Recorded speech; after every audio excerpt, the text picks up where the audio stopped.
Well, we're doing a little show. We're doing a little show right now. Hang on a second. There we go. Now listen. I'm finishing up my candy corn, fellas. Listen now. Before we play the game, I got myself in the call-in waiting room. So if anybody wants to call and discuss anything, free chat for about 20 minutes. Then we'll jump into Castlevania. See, Brian Chemistry says play Hollow Knight. I didn't like Hollow Knight. Gravedoll, that's what's funny. Gravedoll does the first super chat of the day. You know I appreciate it. Hang on, let me send out a tweet that we're streaming. 1 second. Fuck you, it is not the worst candy ever. I'm not late. It's 5:20. It's 5:20. I'm 5 minutes late. God damn it. Hang on a minute. So listen to me. Gravedoll, thank you, buddy.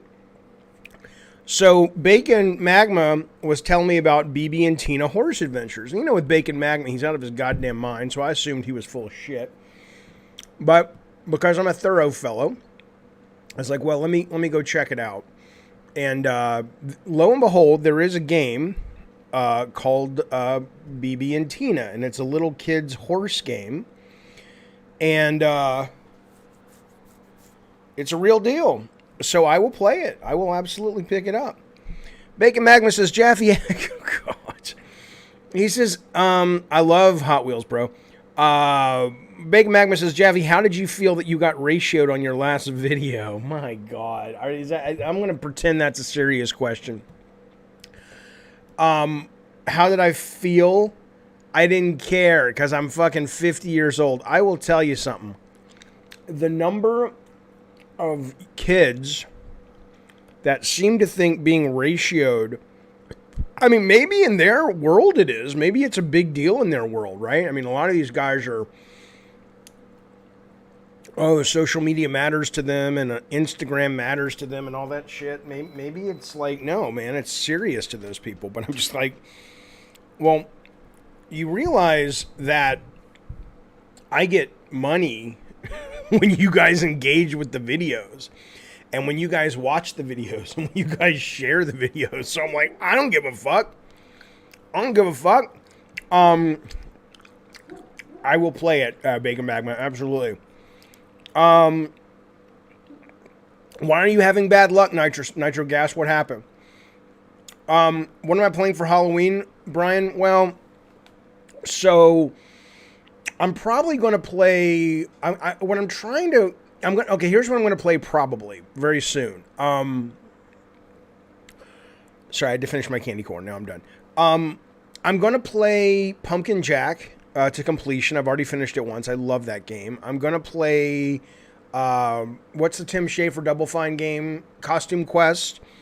And then I'm going to play, Painkiller has a great Halloween section that they just had out for Halloween. So, you know, I'm probably going to play those, but I don't have my Halloween streaming plans all worked out, just yet. Player 1 says, I don't understand when you make chat public or private. I usually make chat these days, not private, but I make it members only. And then I let anybody call into the stream, whether you have a membership or not. Some days I open it up because why not? Especially it seems like today I had some people on Twitter saying, Jaffe, I want to talk to you about this, but, you know, I don't have a membership or whatever. So it's, you know, but I mean, I would encourage if you have the money and you like the show to subscribe. That way, you know, it's supporting the show, which I appreciate. Tomorrow, 12:30 California time is lunch with Jaffe for Colton Calypso members. So I'm just looking at the chat. All right, let me bring in a couple of people to talk, and then I'll look at the text chat. Grave Doll, it's Jaffe. What's up, champion? Hey, buddy. I got no horse in this race whenever it comes to Metroid Dread. But when can we get a hard date for this BB and Tina Adventures with Horses? It's only $19.99 on Steam right now. It's not money that's holding me off. It's trying to figure out how much pot I need to ingest in order to be able to tolerate it.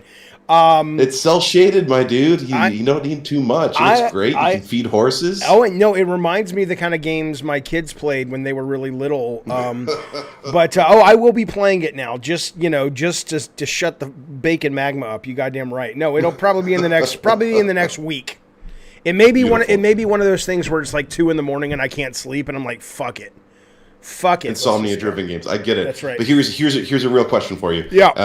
There is all the discourse around Metroid Dread, whatever. I don't give a shit personally. Uh-huh. Area of Sorrow, though, I actually just beat that game, and to get the true ending and to get to the final area with the last boss, Chaos, ironically, you do have to have 3 particular items that the game doesn't outright tell you. Now, how would that kind of stack up compared to your Metroid Dread experience? Well, I think. That's a good question. I mean, ultimately, I think that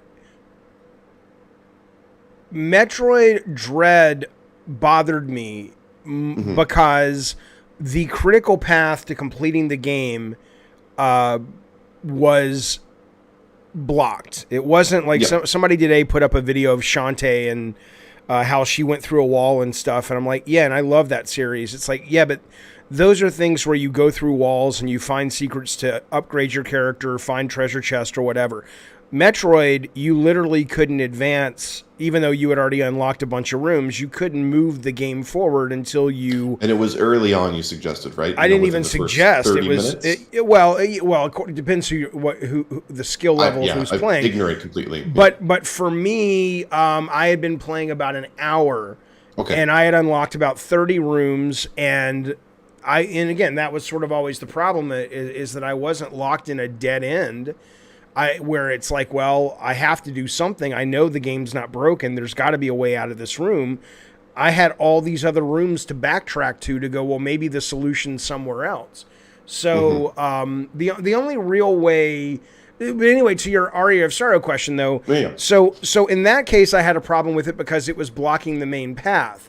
And there was no indication that was the room where the main path would be revealed.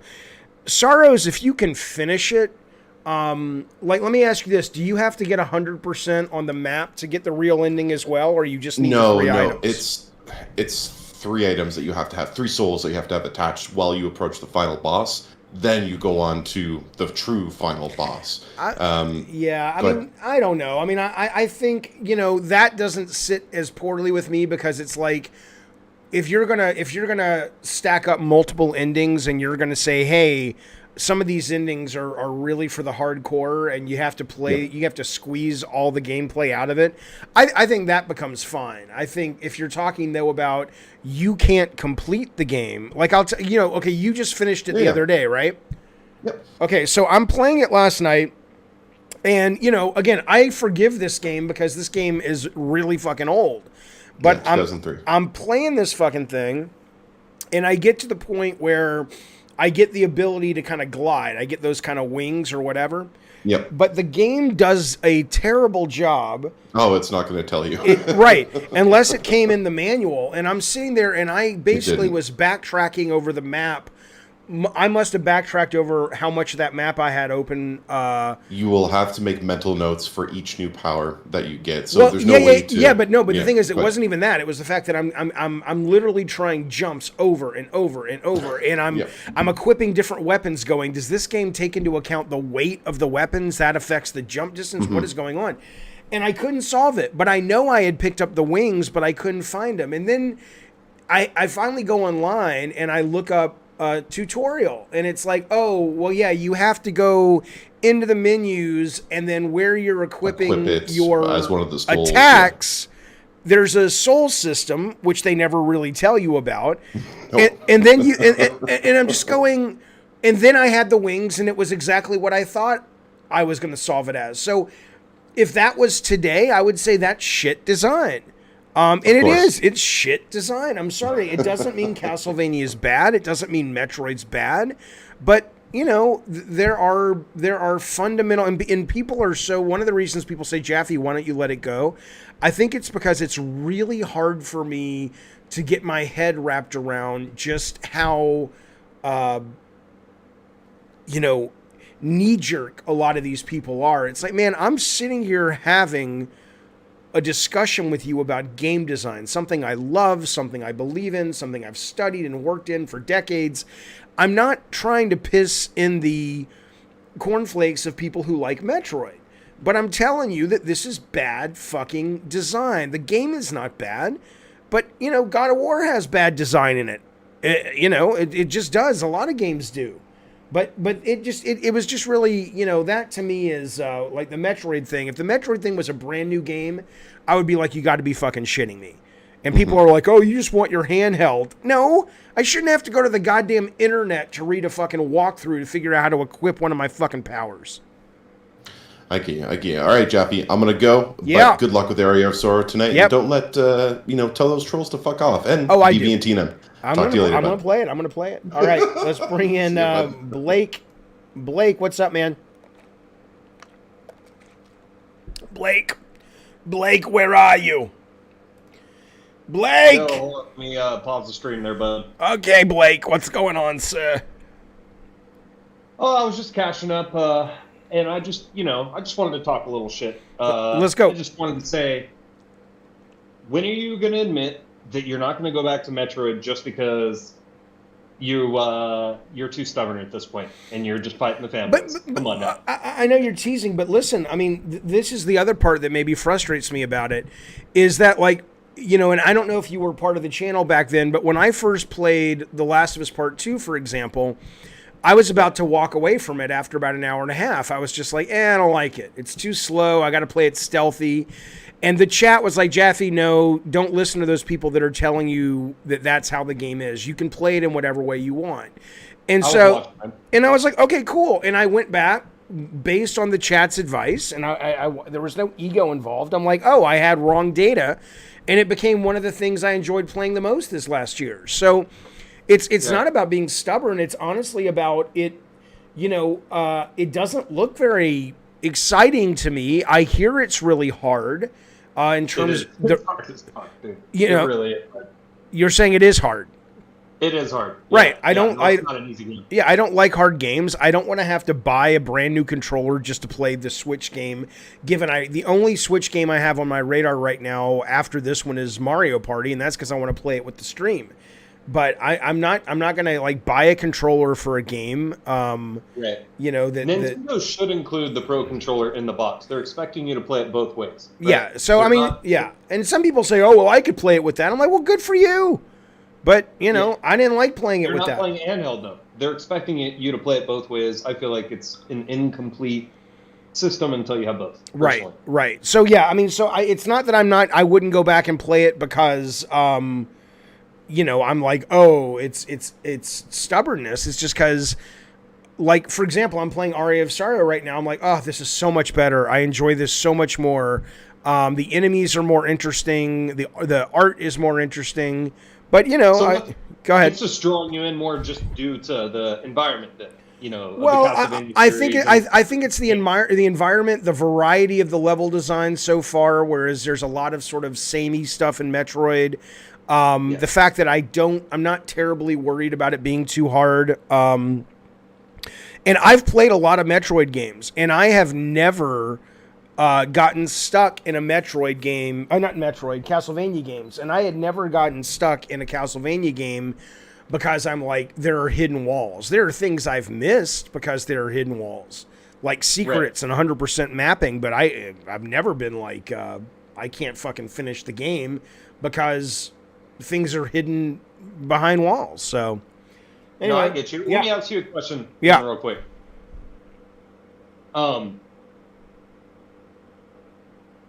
Sorry, are you asking me? Or are you talking No, I'm waiting for your question. Oh, okay. My bad. So if I'm going to play a Castlevania game, because even up to this point, I never played a Metroid game or anything like that. If I were to play a Castlevania game, what would be the one that you suggested I start with? Well, my favorite Castlevania is Harmony of Dissonance, but I know a lot of people would tell you Symphony of the Night. I didn't particularly like the combat or the character control in that game.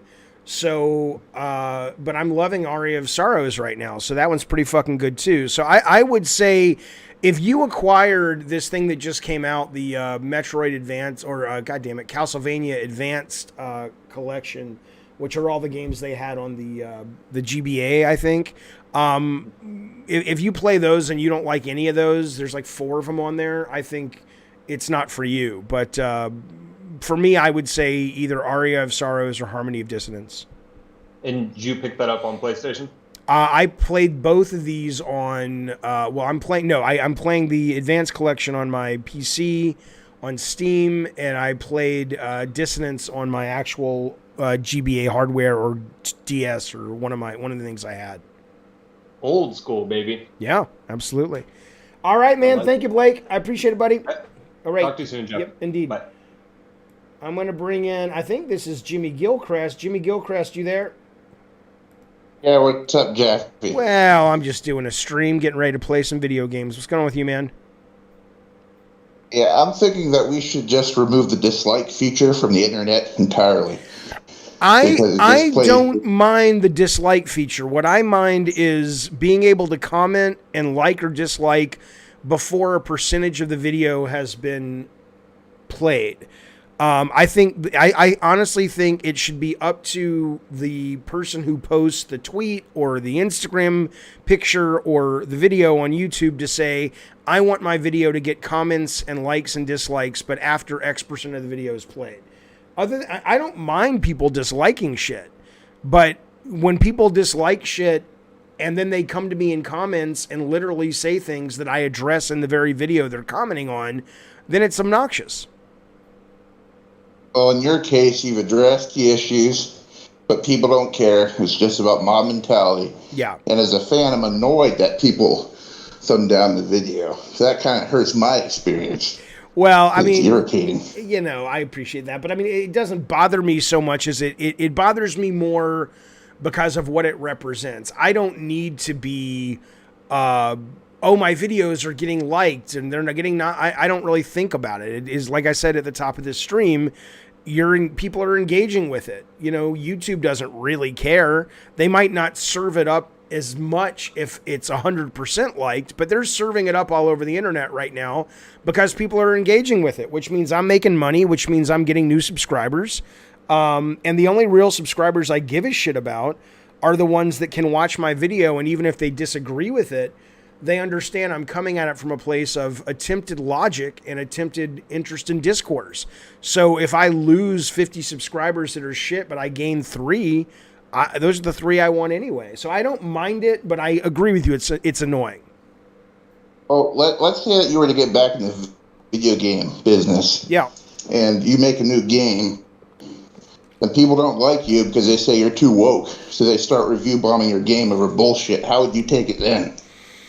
Well, I mean, in that case, that review bombing is specifically related to that affects the product, whereas it doesn't really affect it here. But I mean, I don't really think any of that is effective. I think, look, if I make a game that gets good reviews from the critics and it's sitting there at like a 90%, God willing, or an 85% or even an 80%, on the left, and to the right it says like 1 out of 100 or whatever it says on Metacritic. I forget how they rate them. I trust most gamers to go, okay, this discrepancy is probably indicative of something beyond the fact that critics loved it and the people hated it. So now, do I think that I've burned bridges amongst certain players who will never buy my games again? Sure. But again, all I can tell you here, let me give you a quick example. I was in Vegas about 5 years ago, and I was sitting at a food court. I forget which hotel or which resort. And I'm eating, and I see this big banner that they're putting up for this comedian, Lewis Black. I don't know if you know who Lewis Black is, but I see it go up, and he's a funny guy, but he's not Jerry Seinfeld or Chris Rock or Dave Chappelle in terms of he's not in that sort of rarefied air stratosphere of comedians. But it's because he pushes enough people away, whereas a lot of other comedians are very much about bringing in the most people. And it just hit me at that moment. It's like, whether you're making video games or streaming or whatever you're doing, you can build your career chasing after everyone, which is great. You'll make a lot more money. Or you will be able to do the stuff that you genuinely believe in, and you'll find a group of hardcore fans, and you may never break out like one of the big guys, but, it's kind of what's the life you want to live? What's the work life you want to live? So I guess that's a long way of saying that if I've burned bridges amongst people who might like my games because of my political views or my abrasiveness, I'm okay with that, because I would rather not, the funny part is I can't fathom they don't know this, but all the people that they, profess to love, you think they're not playing characters? Do you think the guys on social media that make video games that aren't out there loving every single thing and congratulating every single body, you think they're being genuine? You think they're being honest with you? I'm not saying they're assholes. They're not. But the idea that, this developer is so nice and so kind, and he would never say anything mean. It's like, yeah, because he's playing a character, because he wants your fucking money. It's why you don't, for the most part, know how The Rock is going to vote. It's for the most part why you didn't, for the longest time, know how Taylor Swift would vote, because it would affect her bottom line. I mean, it's I don't want to be that guy. There's a lot of people who are already that guy, and I'm not interested. That job's filled. Well, I think it's safe to say at this point, when something gets ratioed, it's not a testament towards its quality. It's just mob mentality. It's just one team versus the other. It's so dumb too, because I'm like, guys, I'm genuinely interested in having a conversation about game design. I don't care about Metroid enough to be like, I mean, it's ridiculous to me. It's like, well, they don't care either. They just don't like you personally, so they're going to jump on anything you say to troll you. But if they really want to try to hurt me, the best way to hurt me, although it really wouldn't hurt me, but the best way to actually, land a blow is to hit back with something that I care about, which is, prove to me I'm wrong. Come at me with some logic that's like, oh, shit. I mean, I won't feel bad. I'll feel grateful, because I'm like, I appreciate you teaching me that. Just like I appreciated the stream going, Jaffe, stick with Last of Us Part 2. But, anyway, I hear you, Jimmy G. I appreciate it as always, buddy. I'll talk to you soon. All right, man. All right, let me bring in Andy, then I'll bring in Jacob. Andy Lee, it's Jaffe. What's going on, man? Hey, Jaffe. Are you cool with another question going down gaming memory lane? Whatever you want, man.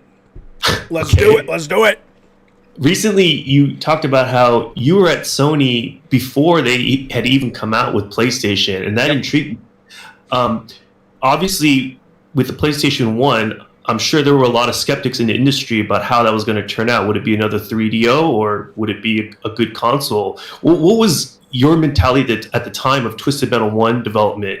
Did you guys have optimistic feelings of what? We from the moment the Sony PlayStation group, and I don't even know what they were called at the time, walked into Sony ImageSoft in Santa Monica with a videotape of not just the dinosaur everybody talks about, the 3D dinosaur, but there was also footage of like Jumping Flash. There was footage of this RPG that I don't think ever came out, that in between battles or when they did summonings and all this, they actually had like hand-drawn animated summonings and shit because they were hitting off the CD-ROM and shit.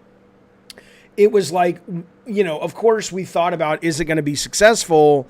Yeah, but it was just too exciting a prospect of, look what we get to play on as creators, that who gave a shit, right? But I mean, it was almost like it was hard to look at it and go, how is this not going to be successful? Because Nintendo hadn't come out yet with anything about the N64, and all we knew was Sega Saturn, and it was just like, Jesus fucking Christ, man, Sega Saturn is not good. I remember, I may have told this story before, I'll tell it real quick, but I remember Mike Yam and I, he was the designer on the Sony end of Warhawk, and I was, the Twisted Metal guy over there. And we were at a toy store at Century City in California, and we were kind of debating how the games were coming along tuning-wise. And we saw this kid, he must have been about 11, And I think he was wearing a game t-shirt or a jacket or a backpack, and that's how we knew to approach him. And we said, hey, we are literally down the street, because we were in terms of the office. I said, can you get your mom to bring you by? We want you to play some games. And then the mom walks up, and I'm just like, I swear to God, we're not trying to take your kid. And but to her credit, she listened to us, and she took her kid there. And we brought this kid up, and he played Twisted Metal, Warhawk well before they were done. And he played like that Knight in Shining Armor toy game, Clockwork Knight on Sega Saturn, and he played Daytona, and he played Ridge Racer, because we just wanted to see, we were curious if what we were thinking about our games and how they were tuned, as well as sort of the box itself was really as cool as we thought.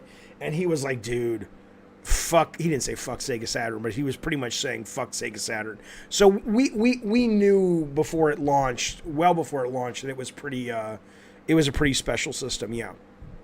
Oh my God, you made a liar out of that kid to all his friends. Nobody would have believed him. I know, but we knew him for like up until he went to college. He was in contact with us. He came out of the office probably once a year, man. So he's a good dude. I appreciate the answer and the story, Jeff. Thank you. All right, man. All right, Jake, what's going on? And then I'll get to the text chat. What's up, Jake? Hello, David. How are you? I'm good. I have a confession to make. On the vein of Metroid, I could never get into the original God of War. That's okay. I had trouble in like the first boss with the multiple pressing thing you have to do against the Hydra. Yeah. But anyways, how are you doing today? I'm doing good. I'm having fun. I love streaming. I'm excited to chat with you guys. I'm excited to play this video game coming up in a little bit. I'm doing great. Good. I have another question. Out of all the PlayStations, which is your favorite? Like the hardware? Yeah, which console, PlayStation?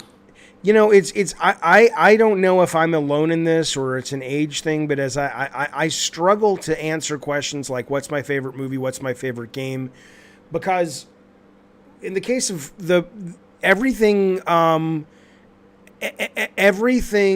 I put this? Everything carries with it something special, right? So the PlayStation 2 is very special to me because my most successful games that I designed were on that, right? And so I have great affection for that. But I also have great affection for the PlayStation 5 because honestly, I love the system. I love the games on it for the most part. And it is the first PlayStation I've ever bought with my own money. Usually I would get them for free. I have like 5 PlayStation 4s around the house just because of working at for the company. So, you know, there's something cool about when you buy your own hardware. I know for you, you're like, yeah, Jeffy, I do that all the time.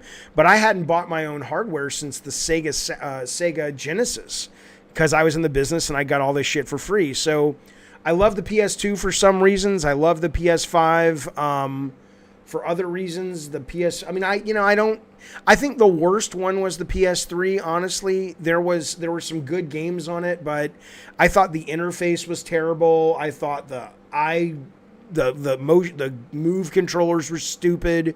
I thought a lot of the games were just clunky. I'd probably say my least favorite's the PS3.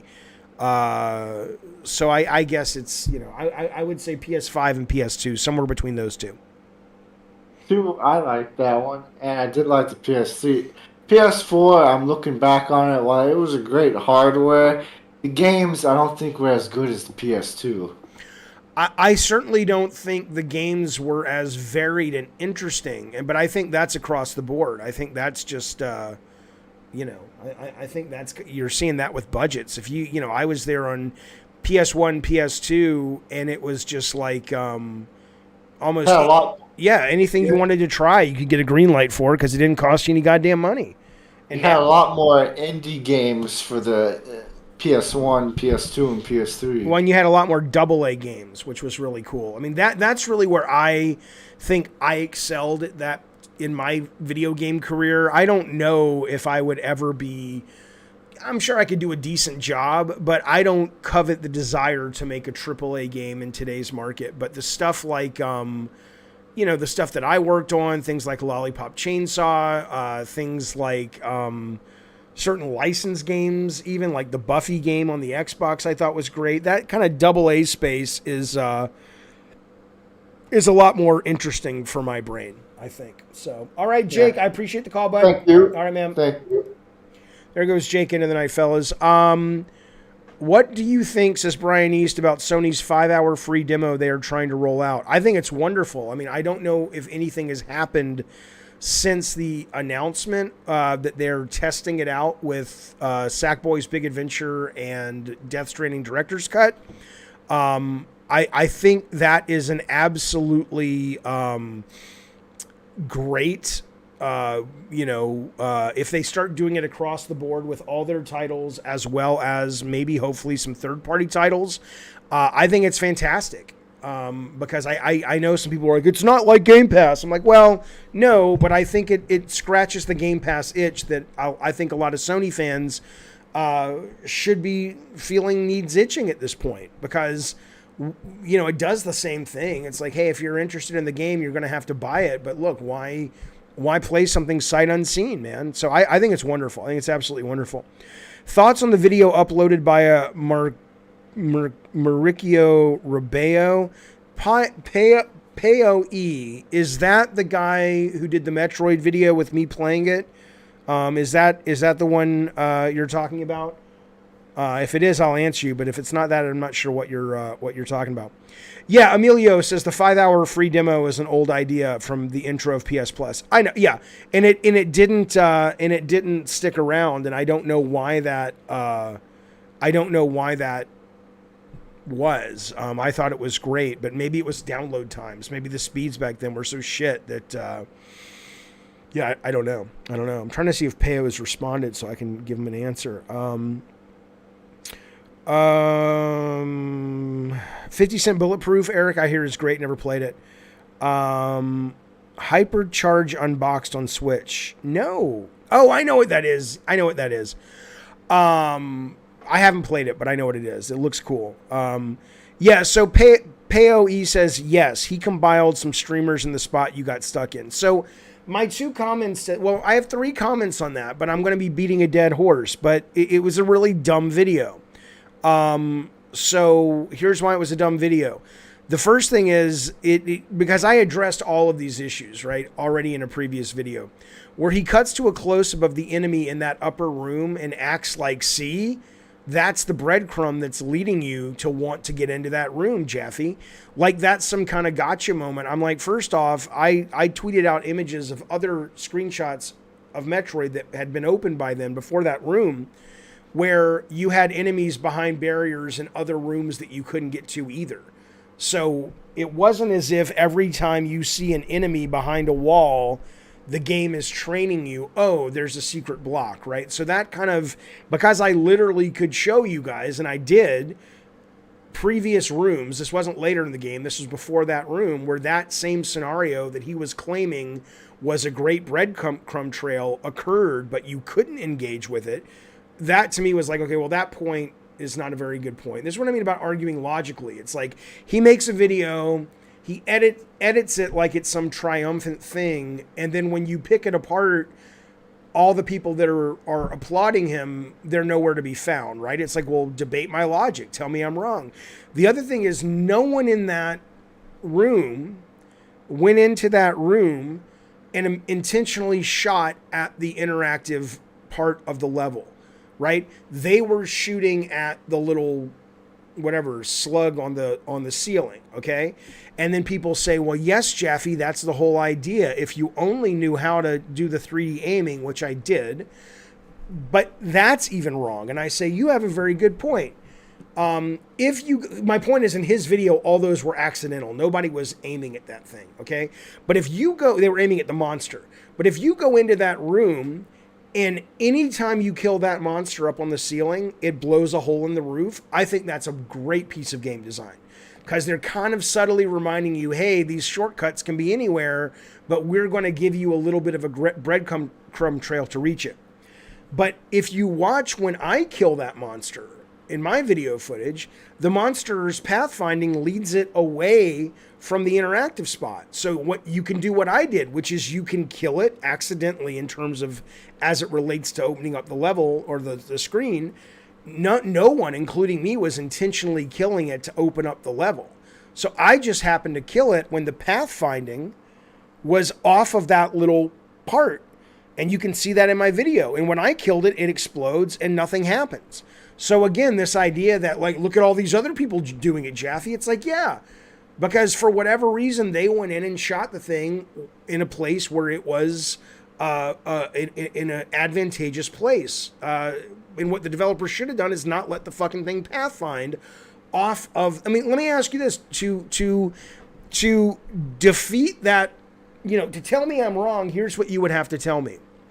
Why in the world, if all these people say, well, that's good design, Jaffe, that's what the developer did. They were putting that up there so you would shoot it, so you'd open up the thing. I'm like, okay, great. So if that's the case, why would they allow that monster, which is supposed to be so cleverly placed, to pathfind off of the part that when you kill it, it makes the level interactive, right? I mean, if you're right and what they're saying is, we're putting this here to be clever and good designers, what are they saying when they allow it to pathfind off?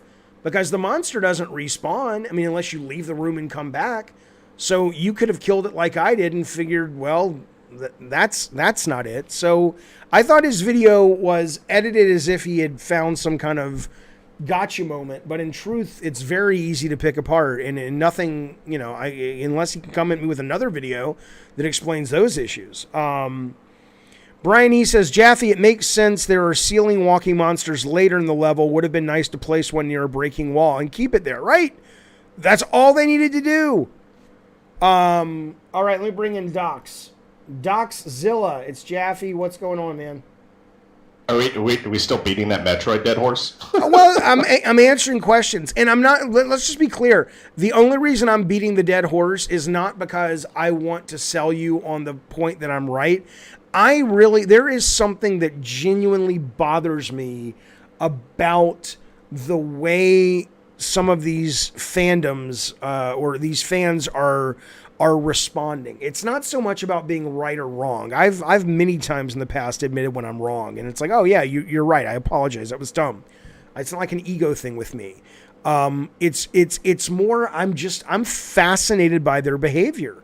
I'm just like, wow, you really don't want to engage in any kind of real debate or discussion with this. You just have to get in your little tribe. And it's like, you're not even self-aware that you're doing that tribal thing. It's very troubling. Yeah, so I will say, as somebody that has played Metroid and has been waiting for this game for 20 years, initially when I saw your video, I was like, you got to be kidding me, mm-hmm. right? But you're not wrong. And the reason why initially I was mad is because I played all those games, and 35 years of Metroid training is I got to shoot every brick and bomb everything. But if that's not your experience, then you're 100% correct. That is bad design. Well, isn't it the game's... okay, so I don't have a problem with that, by the way. If the game says, hey, look, like I knew coming into Demon's Souls, it was a hard game because it got out into the zeitgeist, or it was marketed that way. Who the fuck knows?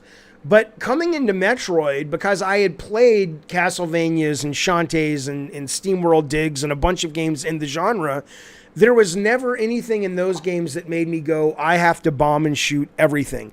If the game wanted me to know that, they should have been very clear on that. And I don't mean I need my handheld, but if you come into it like I did and you don't know that's part of the best example I can think of is like when I was in the arcades when Street Fighter 2 first came in, okay? And I was in college, I think it was, like my first year of college in 89 or something like that. And you would go into the arcades and you would see people playing it, and all they were doing was hitting the buttons, like punch and kick and jump. And then you would see other people doing these amazing, crazy moves. And it's like, there were people that bothered to learn the moves that weren't even necessarily on the little arcade cabinet, and there were people that didn't. But if the game wants me to play a certain way, and they want someone who doesn't know the game to care about that, then that's the game's job. And it's okay if the game says fuck you to people like me, but the fan base should at least go, oh, well, no, we understand. We're liking something that's pretty, that's pretty just for us.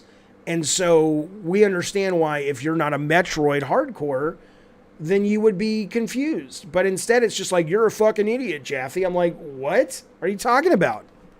Yeah, no. So, like, pretty early on in the game, there's some light telegraph. But again, I knew going into the game, I'm going to have to shoot walls, bomb things. That's not part of your experience. That portion of the Metroidvania gameplay is stripped out of things like Shantae and SteamWorld Dig because they're not necessary to the enjoyment of the game, or they're unnecessary roadblocks for the progression. So it's just part of the streamlining process. Yeah, and again, I don't have a problem with people doing it in the game. I don't have a problem with them keeping it out of, because there have to have been games I've played. I'm just trying to think of some where it's like, it would be like coming to Gran Turismo and being upset that it doesn't play like an arcade racer, right? It's like that game does a really good job of telegraphing before you even buy it that this game is a simulator. It's a hardcore game, and so buyer beware.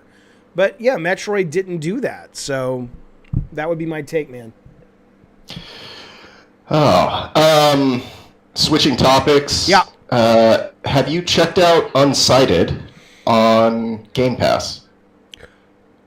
Unsighted. I don't even know what that is. So no, what is that? It's kind of a Zelda-ish, kind of a top-down Metroidvania thing. Just putting a bug in your ear. It's good. It's good.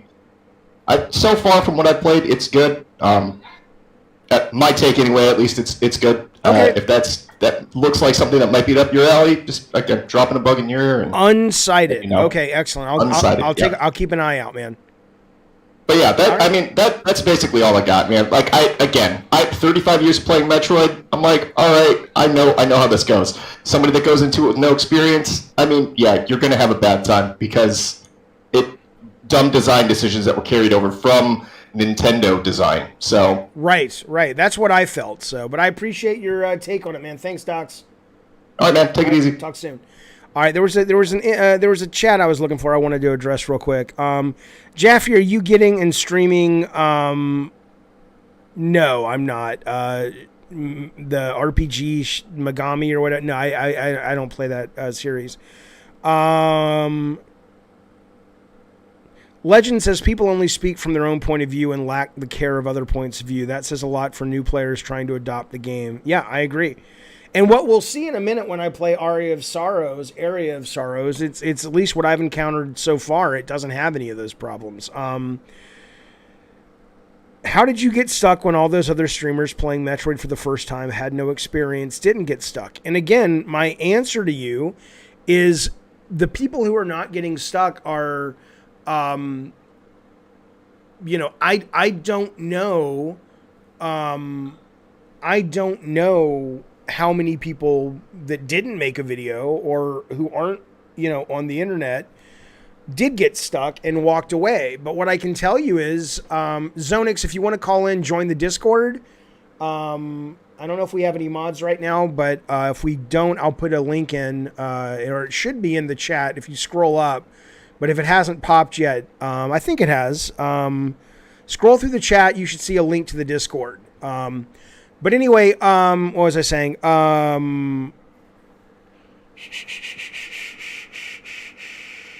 Right. Okay. So how did they get stuck and I didn't get stuck, or I got stuck and they didn't? So again, all I'm saying, man, is if that little bug, and I know it sounds like we're talking minutia, but that's what game design is. If the pathfinding of that little bug,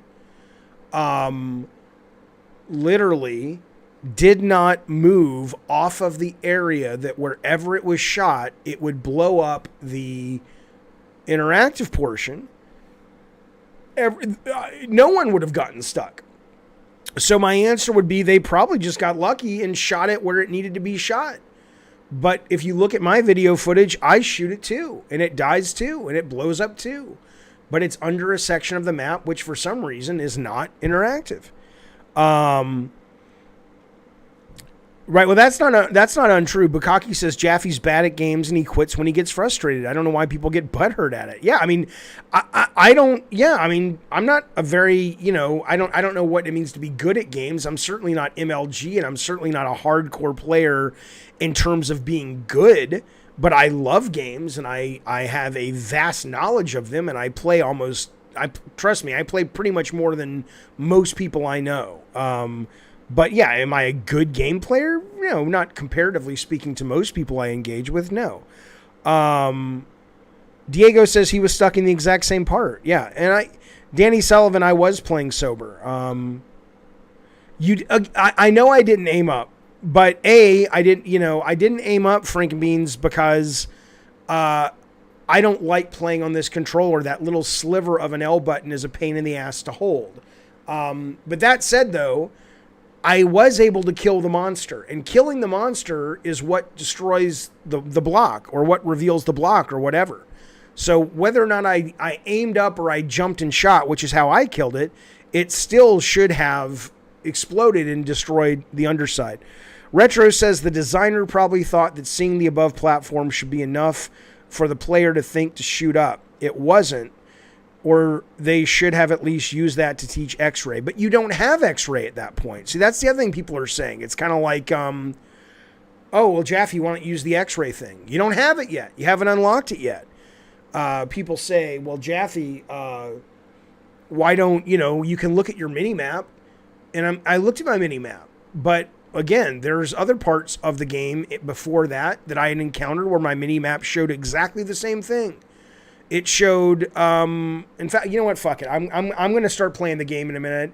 I'm only beating the dead horse because I think it's a fun horse to beat. I think it's an interesting horse to beat because it is talking about one of my favorite subjects, which is game design. But I'm going to show you this real quick.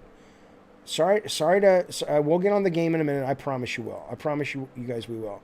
But I do want to show you this because I want to put an end to this bullshit thing right now where people are saying, oh, well, Jaffe, why didn't you, the map tells you. Okay, let me show you an area that comes well before that, okay? It's the wrong screen. Hang on. Let me show you. Here it is. Come on now. All right, so this is a tweet I did earlier. Okay, well, what about this area then?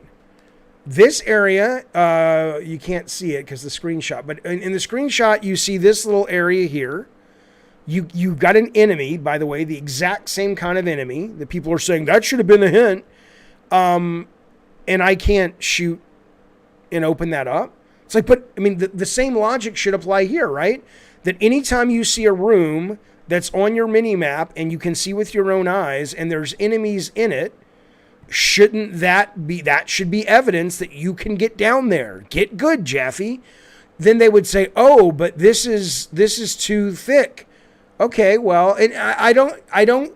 You guys can say, "Here we go again," but you don't understand. This was my lifeblood for 20 years. This is what you do when you make video games. You sit around with other designers and with QA people and focus testers, and you discuss this shit. This is fascinating. Right? This is a fascinating thing because at least for, maybe not for you as the customer, but as a designer, these are the things that you struggle with. And these are the things that you try to figure out in order to make your game a success, right? Because then they say, oh, well, the reason this isn't breaking, Jaffe, is because it's too thick. Okay. Well, why isn't this breaking then? I can't shoot this enemy up here. That one's pretty thin, right? Or what about this one? That one's pretty thin. That's as thin as the other one that does break. How about this one? This one's not only thin here, but if I was up here, I've been conditioned that I can blow these things up and it opens up parts of the level. Right? It's just, I'm sorry, but it's like if you want to win the debate, cool. But come at it with some integrity, man. And actually debate the points. That's all I'm saying. All right, let me bring this caller in real quick. Okay. Hey, Chongo, thank you, buddy. Chongo, new Papa Chongo, not as new as Greg Miller. Congratulations to Greg Miller and your new baby, sir. What a joy. It goes so fast, Greggy. It goes so fast. 12 months, though, Chongo. He says, how do you define bad game design so as to remove the subjectivity of the words good and bad? I mean, well, you can't. I mean, it's ultimately when I say this is good or this is bad, I'm talking in the context. I'm assuming everybody who makes a game wants to do two things. They want to be able to deliver on their vision while also making a product that brings in as many people as possible to enjoy that vision. And that's always the battle, right? That's the battle between art and marketing, right? Even though it sometimes happens in the director's head as well. Often it does, right? So in the case of, say, Metroidvania, if the guys who are making and the girls who are making Metroid Dread are going, part of what we love about this series is the obtuseness of it, or the obliqueness, I should say, of it, and just how you really have to know a bunch of history of how the game plays to really play it. And they say that to us is more important than an onboarding process that is more friendly, or a game that's tuned a little less drastic, given that not everyone's going to have a pro controller when playing it. If the former is more important than the latter, I think then that's great. They have a right to design whatever game they want. But when I use good and bad, it's mostly the assumption that you're trying to balance making a commercial product that you want as many people to enjoy without sacrificing your core vision. I do have to say, Brendan Rosansky, thank you for joining the Diet Soda Soldiers. Let me find my dope so I can give you a smoke of the pipe, sir. I appreciate you being here with us. I appreciate you being part of our community. And I appreciate your generosity.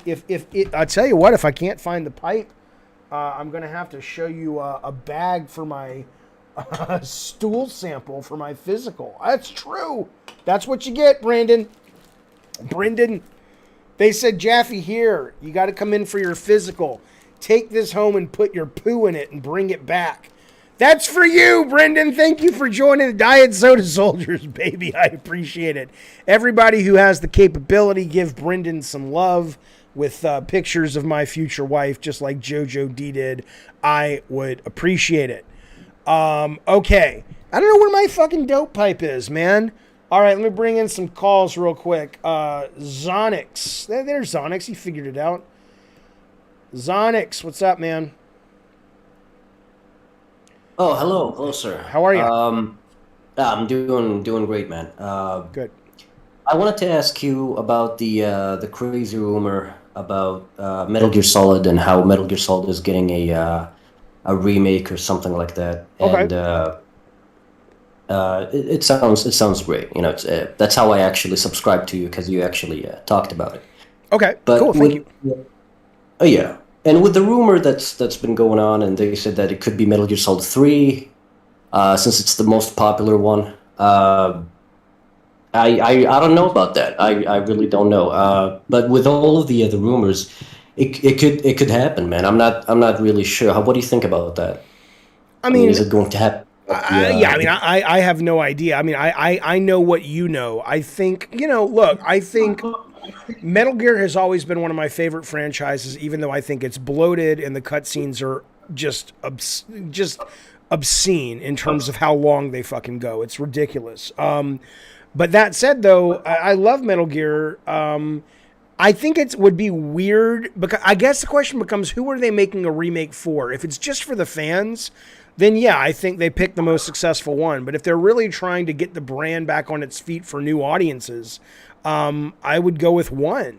And it also is the question of, are they remastering it or remaking it? If they're remastering it, then 3 makes a little more sense. If they're remaking it, I would go with 1. But I do think we'll see it, though. I think it's happening. I think there's too many rumors. I think we'll hear something by December, is what I think from what people are saying.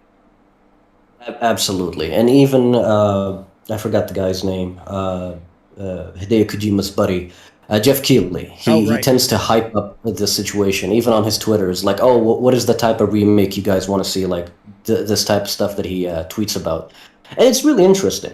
Yeah. And the downside is the rumor about these developers apparently who are working on the Metal Gear Solid 3 remake. Apparently they are Chinese developers, and I'm not trying to get political here or anything, but Metal Gear Solid 3, even though it takes place in Russia, there's some, there's like Chinese government, and they're bad people and whatnot. Hey, how man, the story goes. Look, that is a very interesting point you bring up. I mean, I have been very engaged with that topic this last year because I've finally gotten around to discovering how much America's and the West entertainment is a slave to sort of what the Chinese government wants, and since they're cracking down even more. I think if Konami basically said, yeah, we're going to allow changes to this game to appease the Chinese government, I think they deserve all of the hate that they will get and should get, because I think it would be utter crap, dude. I think it would be shit. Absolutely. I mean, the story of Metal Gear Solid 3 is already beautiful, but the fact that they're going to, the possibility that it might even change just to,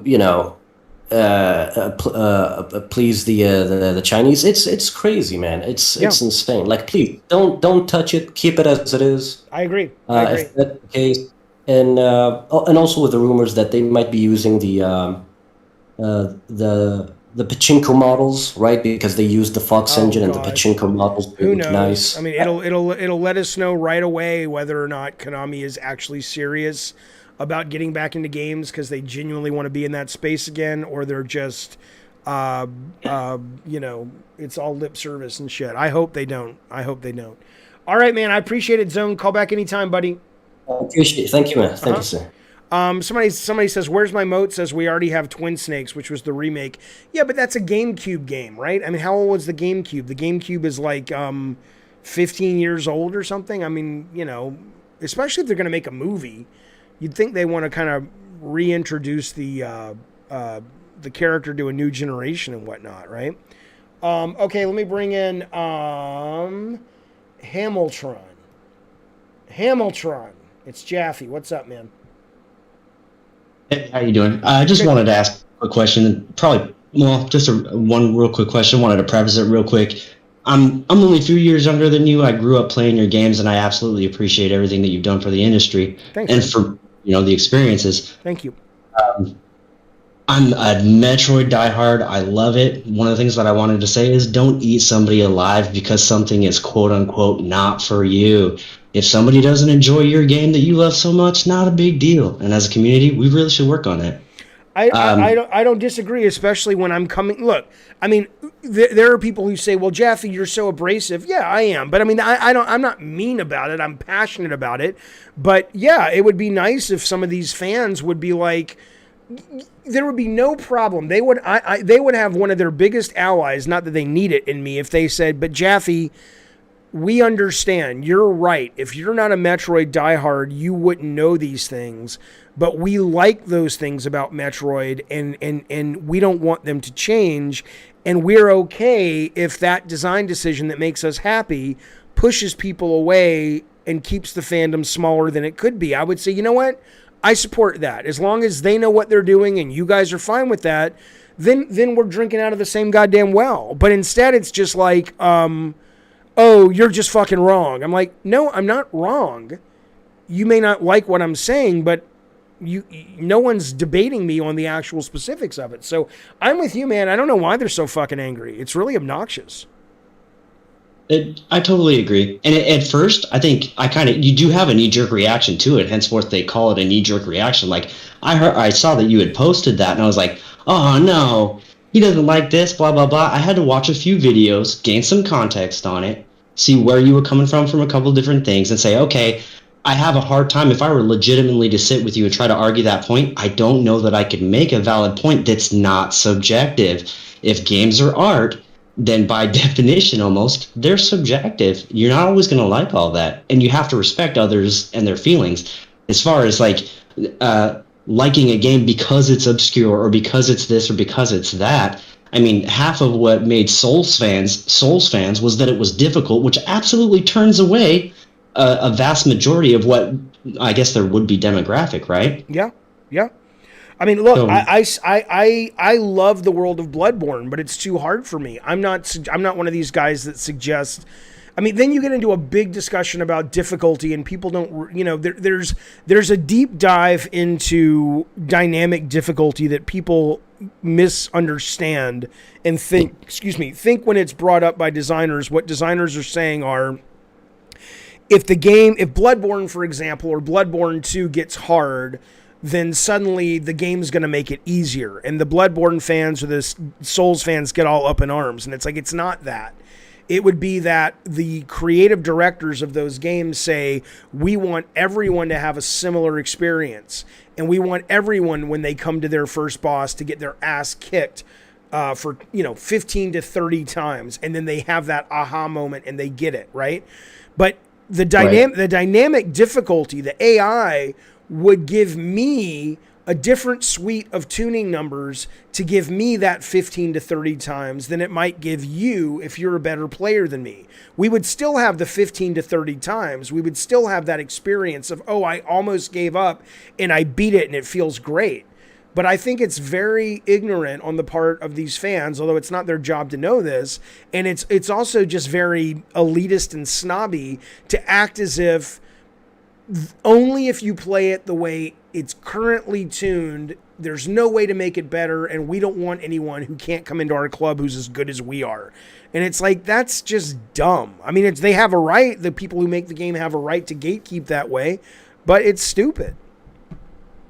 Yeah, I agree. And as a designer, I would think that everyone wants, or you would like everyone to experience your game. So yeah, especially if you're making a commercial, if you're making a commercial product, yeah. If you're making an art game, no. I mean, that's do what you want, but I'm sure Sony made Bloodborne because they wanted to make money. Right. One more thing, and then I'll get out of your ear. No worries, appreciate man. your time. And I appreciate you calling. Thank you. One more thing, real quick. What would it take to get you to play through the game and give us, like, from a design perspective, eat it apart, like take it apart? I suppose it's a rhetorical question. You know what I would do? I will do that if there's interest. I'll buy. First off, I'll do what I shouldn't have to do, which is buy a better controller for the Switch, because I cannot stand playing on this fucking thing. For example, I was getting to the mini boss in Metroid Dread, which is just that eyeball. Have you played it? You've played it, right? Yeah, I'm a few hours deep. Okay, so the first mini boss is this eyeball in armor, and it's sending out these kind of floating rings from the sides of the wall, and it's also there's a little laser beam coming from the ceiling. And it's very clear what you have to do. You have to basically aim at the armor and take the armor off, usually with missiles. And if you run into missiles, you kill the rings, blah, blah, blah. Well, the problem is when you're playing it on the Joy-Cons, and I don't think I have a drift problem, you can't really lock your character in place unless you are using the 3D aiming. But you have to move really fast in order to dodge the missiles and the laser beam. And so I would sit there and try to stop and shoot, and my character would glide to the right or glide to the left, or I would shoot, but it would fire off to the right or fire off to the left. So I will play it if enough people care about it, but I'll do it with a different controller, and then I'll let you know what I think. Well, as someone that's a design enthusiast, I'm not a designer by any stretch, but it's always had my curiosity. I would love to hear your take on it. Have a great night, man. All right, man. Thank you. I appreciate it. All right, let me bring in one more call, and then I'll get to the text chat, and then we will play some Area of Sorrow. Heretic, it's Jaffe. What's up, man? Heretic, where are you? Any games you can recommend for $20? Fuck yeah, Player One. Give me a genre and I'll recommend. Heretic, you're on the show if you want to talk, buddy. I'll keep you in the room for now. But it doesn't look like you're talking because there's no green circle around your thing. Yeah, let me know what genre you like. I mean, and what system you're playing on. Like if you're playing on Steam, you can literally go into Steam and say, I want to buy games for under $20. And they've actually got under $10 section, and they have they also have under $5 sections. And I've played some great fucking games that are under $5 on Steam. So, but yeah, let me know for sure. Jaffe, thoughts on Bill Gates turning poop into water? Will you drink it or pour it out? If I was thirsty enough, Bacon, I would drink it. My favorite retro console. Do you mean my favorite console that is now retro, or do you mean my favorite console that has had a retro release? Yeah, I'll get your super chat NCAA in a second. I'll get all those chats in just a second. But if you're talking about, I mean, retro is probably the Super Nintendo is probably the best, but I have most nostalgia for the Atari because that's what I was a kid when I first played games. Total package is Jaffe. You got something to say? Let me go up here. Maybe it's me. Total package. Can you hear me? Yeah, I can hear you. All right. What's up, man? Hey, so I've been listening for a little bit, and so I was going to tell you, you had kind of ran into that kind of forced issue where you had to shoot the wall in Metroid or the ceiling or the floor, or whatever it was that gave out. But Castlevania also has stuff like that as well, like hidden rooms, where it's kind of like you just want to sword everything, sword the walls, sword the floors, right? But the question, like that. So sure, but the question is, you know, that guy who made that video also was showing Shantae having those rooms. Every time I've encountered those rooms in those games, there have been one of two things. There has either been, it's not critical to advancement. It's where you can go maybe get a cool weapon or where you can go get a cool gold or something like that, but it's not the critical path. And or you can look at the Metroid map and you can see the rooms are connected by sort of like some kind of visual thing. It doesn't look like I don't remember if it has like a line and an S through it, but there's some kind of hint that those rooms are connected visually. And in that case, you're like, okay, that trains your brain to go, that's a secret door. And somewhere around here, I should try to figure out how to get in there. That's not what I'm talking about. What I'm encountering with Metroid was literally, you can't advance unless you find this. What's that? Yeah, exactly. Yeah. It's that it was like, yeah, it was forced advance, like you can't advance. Yeah, which I totally agree with you on that 100%.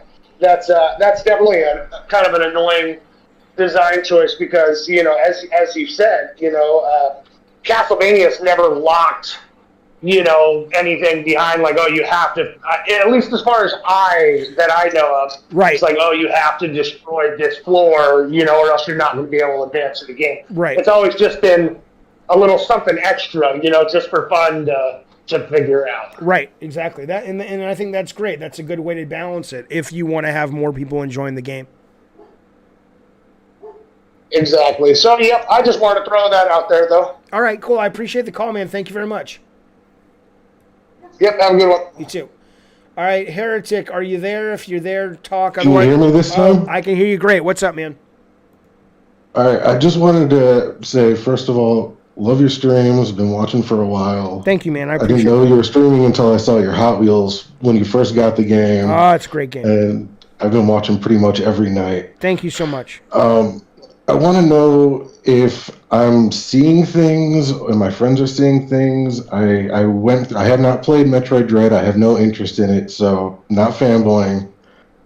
But I went through and watched your breakdown video, and the area that you're attacking, there is a slightly lighter outline to that area I noticed in your video. Let me bring it up and I'll show you real quick. And then I just wanted to know if I was blind or not. Well, I mean, I don't know. Maybe I have the eyes of a fucking 50-year-old man. Maybe you're seeing something I'm not, I would not put it past you. Let me go look real quick. And then, yes, I will get to Dylan and NCAA Gamers chats in just one quick second. I'm just going to this video.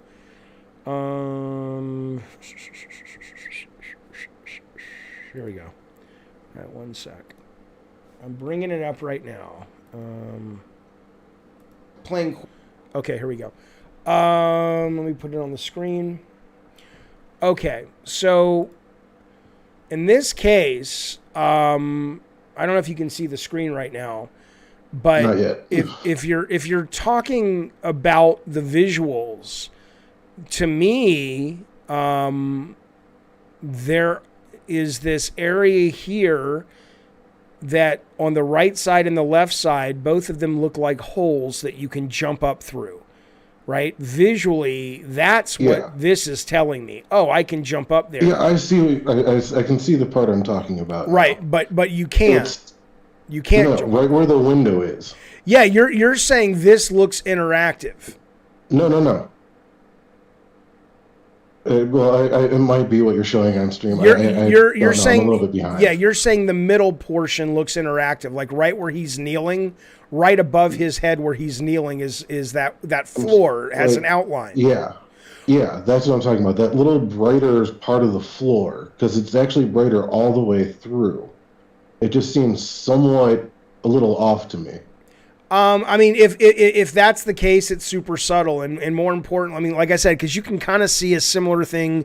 Let's put it this way: if that visual in the center is communicating something to you, then wouldn't you say, then what do these things on the left and right of that look like? Don't those look like openings? I would try to jump through those, honestly. Right. So it's like, maybe the problem is the way what the game wants to communicate is it's not communicating very well, because a lot of Metroid... Had they blocked off those two openings, it might have actually stood out more. There's a million things they could have done. They could have blocked off these openings. The little monster up here should never be allowed to pathfind way over here. He should only be allowed to pathfind back and forth right here. So wherever he dies, it's going to open up that hole. There's a lot of things they could have done. But, if you look at that guy who made the video, his solution was, oh, no, you just go in there and you just start shooting willy-nilly and you'll get lucky. Or you'll shoot the enemy when he happens to be in the right spot and you'll get lucky. So that's fine for some people. That's not good for me. All right, man, I appreciate it. Thanks, Heretic. Thanks for making the call work. I'm glad you got in. All right, man. Yep. All right, let me get these super chats and we'll play some games. Let me get back on the screen real quick. Okay. This is Dylan in the details. Thank you, buddy. He's been a member for 5 months. He says, Papa Jaffe, I wanted to say thanks for the reality checks and getting down to brass tacks. I appreciate that, buddy. I appreciate it, A, because it's kind of you to say, and B, because it's what I like to do. I like talking video games. And again, like I said earlier, this is what you do when you make games. Whether you like that or not is absolutely, is your mileage will vary. But I love that shit, man. NCAA Gamer, thank you for the super chat. He says, Jaffe, questions besides Sweet Tooth. What is your favorite character you made in Black, and who was your favorite story? Well, probably my favorite story, and most of this story was written by Jeff Goldsmith and Martin Mercer. I obviously came in and tweaked it a little bit, but he's also my favorite character, which is the Preacher. I have a real problem. The only thing I dislike more than bad design is religion. That's not true, but I'm not a fan of religion, man. And I think it's good for some people, but I think it's worn out its welcome, and we've advanced past it, or we will soon, and blah, blah, blah. So I like the Preacher, which we really couldn't call a preacher. We had to call him a televangelist, because Sony was like, we'll get in trouble with the church if we literally say he's affiliated with the church. I'm like, oh, you mean the people who are molesting children? Sure, we'll change it. And so we changed it. But I love those stories, in our own stories and just in the media, where religion really breaks out of the box and drives people crazy. Because if you really look at religion, like if you were an alien race and you looked at people, you'd go, wait a minute, they believe this and there's no evidence. And more than that, they do have evidence of other cultures for thousands of years that believed totally different things, and you can understand why those things are no longer believed, but now this new thing is believed. It's so irrational that I love horror movies where the brain just cracks because the person is trying to reconcile this total non-reconcilable, irreconcilable thing. So I would say the Preacher would be my favorite in CAA. Thank you for the super chat. Legend says, Jaffe, you should do a Metroidvania type game challenge. Thank you for the chat, buddy. I don't know what that means. A Metroidvania type game challenge. Can you hit me up? Don't pay for it. I'll be on the lookout for it, but I don't know what you mean. All right, Dylan in the details. Thank you, buddy. Oh, look at that. Dylan in the details drops super chat. He says, thank you, buddy. He says, thank you for supporting indie devs. Well, I mean, you're welcome, but I don't support them because they're indie devs. I support them because they make really good games. I don't really discriminate. If it's an indie game or a AAA game, a game to me is a game. I always find it fascinating, man, that there are awards just for indie games. And then, like, it's like, that's ludicrous to me. I mean, I think it's nice if you're going to bring attention to indie games, but the idea that, a great indie game rarely has the chance to go head to head with a big AAA game at the DICE Awards or something. Not always, but more often than not is insane to me. I don't discriminate. I don't, some people say, oh, I don't see color. Well, they do, but I don't see budget, right? I see gameplay, and I don't understand why anyone would see anything else. But anyway, thank you for the question. Thank you for the super chats. Jake, super chat. Thanks, buddy. What are your favorite Metroidvanias and why? God damn, sir. I love the Shantae games. I love them because I want to fuck that genie. She's hot. And because I just think Way Forward is such a phenomenal developer. Their combat feels great. Their character control feels great. Their level design is creative and interesting. I just, the world is super fucking fun, and the genies are sexy. So there's that. What else? I love SteamWorld Dig 1 and 2. Phenomenal. I love some of the Castlevanias like Harmony of Dissonance. I may very well fall in love with Aria of Sorrows. I love it so far. But yeah, I mean, I love the idea. I love that cadence of unlocking abilities that let you go back in the map and advance. That's my favorite part of the genre. Thank you for that chat, buddy. NCAA says, do I have a membership? If so, where do I join? I don't think you do, NCAA. You certainly should get one. It'll save you a lot of ducats, buddy. If you're on YouTube and you're in America, or most countries have it now, you should see a little join button. Do you not see that? If not, it may not be on your mobile. It may be on the desktop only. Does anybody know to help out NCAA Gamer? Thank you for that, bud, though.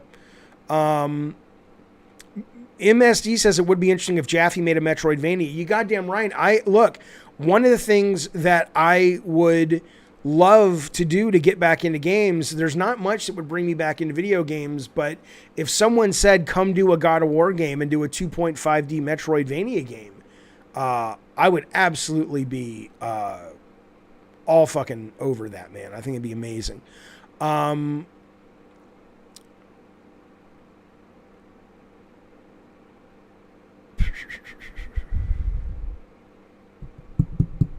Where did that go? A Metal Slug playthrough. I love Metal Slug's aesthetic, but I'm not a real big, I'm not good at it, so it would be real frustrating to watch probably. Do you think agnostics are insecure atheists? No, because I am genuinely, an agnostic, not because I'm insecure, but because being an agnostic means you don't know. And also, I'm an atheist when it comes to traditional gods. Do I believe in, the Father, Son, the Holy Ghost? No. Do I believe in Yahweh from the Jewish God? No. Do I believe in Muhammad? No. So I 100% do not think that is real at all. Do I think maybe there's some kind of higher brain power organism that has, put us here or is running the simulation? Maybe. I don't fucking know. So I'm agnostic in that sense, but I'm atheist in the sense of traditional religion. But ultimately, I don't fucking know. This could all be very well easily. There's more evidence to show this is a simulation than anything you'll read in current religious texts. So, you know. Did I play Mirror of Fate? I don't know if I did. Hey, Heretic 666. Thank you so much, pal. He's joined the Diet Soda Soldiers. I really need to find my dope so I can give Heretic some dope. I apologize. Hang on, let me see where it is. There should be a pipe of... Hey, there's one of them. There you go, buddy. All right, look. This is just for Heretic. You guys don't take it. Here's a little smoke of the dope pipe, baby. Take that in. Take it in, Heretic. I'll take some with you. That's good people, baby. Thank you, Heretic, for your generosity. I appreciate that very, very much. Hey, look at this. We got Mr. K. Thank you, bud. He says, are you actually such a huge ally of the gays, or did the straights just not want you? Fuck you, motherfucker. I'll tell you what. I don't want to get into politics on this stream. We're going to jump off this. But speaking of that, Mr. K, well, first off, I am an ally of humans. And not only am I an ally of humans, but I honestly don't understand people's issues with LGBT folks. I've often said, and I'm certainly not the first person to say this, but I've often said, or I've often agreed, that people who have real issues with homosexuality or anything like that, they're probably dealing with their own struggles with their own sexuality and their own sexual identity. Because if you're comfortable in your sexuality, you know, it's just you're aware that it's not a thing. It's not something that you choose. It's just who you are. And so you look at someone else who might be different than you and you go, okay, you know, I mean, I wouldn't want, there's a great short film about, it kind of takes it like the mainstream is the gay stream, I guess. And, no, Jaffe, this is the gay. Come on now. But the mainstream is like the gay folks, and it's about this guy and girl who fall in love and they can't be together because, they are ostracized because they're straight. I mean, can you imagine? You know, I mean, if you're straight and I'm a straight guy, can you imagine it's like that you have to feel shamed and more importantly threatened for your life because you want to, you know, go out with your girlfriend, go out with your wife? It's insane. It's insane. Cloud says some believe it's a sin, not because they are uncomfortable with their sexuality. Yeah, but think about that, man. I mean, again, we're going to play Castlevania. I promise we are. I mean, literally, you've got a book that was written, a lot of it was written 2,000 plus years ago. Fuck you, Clint Michael. Clint Michael's like, play. I'll fucking play when I want to. Who the fuck you think you're talking to? And it's like you're gonna basically look your child in the eyes when your child comes out to you and says, Mom, Dad, I'm gay. Or you're going to look your brother in the eyes when they come out to you and say, hey, I'm your sister because I'm a trans woman. And you're going to say, yeah, but there's this thing called the Bible and there's this thing called sin. And even though you can point to me where a lot of the stuff that's in there was actually written by the church leaders and we have proof of it many years after Christ has died, if Christ even existed, even though you can do all that, I'm going to go with the sin part. And even though you're my blood and you're my child and you're my brother, you're my sister, I'm still going to basically tell you you're going to hell and you're a piece of shit. Think about that. Think about that. Well, I don't know. Shit's crazy. Veil of Ignorance, says Scotty Shooter. You don't know if you'd be straight or gay in a hypothetical scenario. Well, you know what you are. Again, the only thing that's really telling is the people who think you make a choice. On YouTube's page, click membership and then pick the level you want. Right, Joe. That's how you do it. Oh yeah, Stephen Hawkins says one of his close friends came out. His family kicked him out of the house, and his mom has disowned him. What a horrible, horrible piece of shit parent. Like, you know, you would think that if that child is under 18, that should be child abuse. you're going to kick your child out of the house because of I mean, look, end of the day, it's my, you know, you don't choose to be straight or gay. You don't choose to have gender dysphoria, right? So it's the parents' fault then. If it's something that's actually a negative, which I don't think it is. Well, the dysphoria is because it's painful until you fix it. But think about that. It's like, well, Mom, it's your biology. It's Dad's biology. Unknown says, I disagree, Jaffe. LGBT is shoved in our face. No, it's not shoved in your face. These are just people that have had enough living in the shadows. And they're like, no, we're going to, you know, and look, here's the deal. Here's the fucking deal. If it's shoved in your face, that's probably because a lot of, you know, LGBT folks go into the arts. And they express themselves through the arts, and they express themselves, you know, through movies and games and entertainment and comics. So, you know, sorry, go watch, you know, Dean Cain or something. But it's not shoved in your face. Is it shoved into your face when who the fuck is it? Ryan Gosling and who's the girl in The Notebook get together? Is that shoved in your face, or that's okay because that's what you're comfortable with? Come on now. Heretic 666, I'm going to give you some more dope. Some more goddamn dope. There you go. Smoke that, baby. You have just upgraded to the Cult Clip, so that means tomorrow we're doing Lunch for Jaffe at 12:30. That's a very chill stream. It's just for members. We sit, we eat. There's no show. We're just surfing the net, watching trailers, hanging out for about an hour. Hopefully I'll see you then. Thank you for that, buddy. Thank you for that generosity. Michael McGee, always good to see you here. How are you? Yeah, exactly, Max Blaze. There you go. Some interpretations of the Bible and homosexuality understand its definition as a different thing, says Chongo. Yeah, I mean, there's that as well. I mean, end of the day, yeah, I would suggest, honestly, though, that if God was real, if God is real, I mean, look, who the fuck knows what God wants, right? It wouldn't surprise me if God basically says, I like it when y'all fight over the gay folks and the black folks and the Jewish folks. It makes me happy. This would be the same God that says, would you like to survive and not die? Not a problem, pal. Go kill something. Go make that animal or plant, according to science, but let's just stick with animals. Go make that animal live in terror for a few moments until it bleeds out and then consume it. That's the kind of universe I'm into, fellas. I'm God. Come on now. God has a plan. Yeah, it's to be a dick. That's what I would suggest, sir. I hope to find secret walls and a good interconnected map in God of War Ragnarok. There you go. All right, let's do this. Let's play some Ariana Grande of Souls, shall we? Here we go. This is a great goddamn game so far.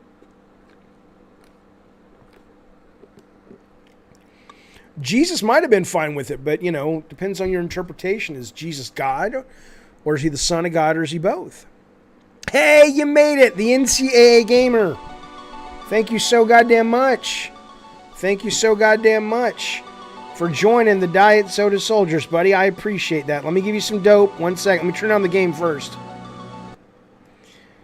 Tell me if that is coming in too loud or not. Is that okay?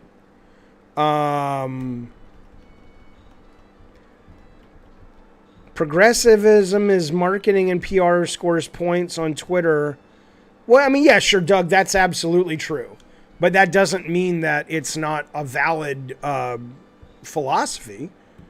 But yeah, no, I mean, you're right about that. I mean, that's marketing, though. If you know, anything on marketing is there to score points and get your ducats. They're not really caring. It's a fucking company. Oh, I know, Lone Wolf. When people say, I don't see color, they look beyond the surface. I know, but there are people who literally are like, I don't even notice he was black or white. Yeah, you did. What are you, a moron? Okay, so, am I going to be fair if you get stuck? I'm always fair. Yeah, absolutely. 100%. Here's the deal.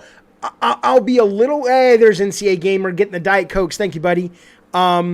Look, I'll be super fair, because I've already said this is a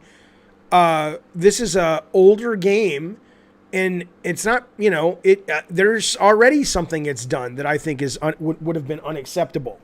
But, you know, the game is fun enough that I kept going, and also because I forgive it a little bit because I know I'm playing something from 2003. Jesus is God and Son of God, but not son like biological son. All I know, Chongo, is look. All I know is this. If it wasn't for Chongo, I wouldn't have this. I literally bought the Bible that Chongo suggested I buy. He's like, Jaffe, you can talk all about religion, but you better read the Bible to make sure you know what you're talking about. And I'm like, Chongo, you have a good point, sir. It's as big as a goddamn phone book. But I am going through it, and I will give it I'll give it a read, of course. Fuck you, Tony Damnation. You don't have the fucking balls to call in and say something. Look at you.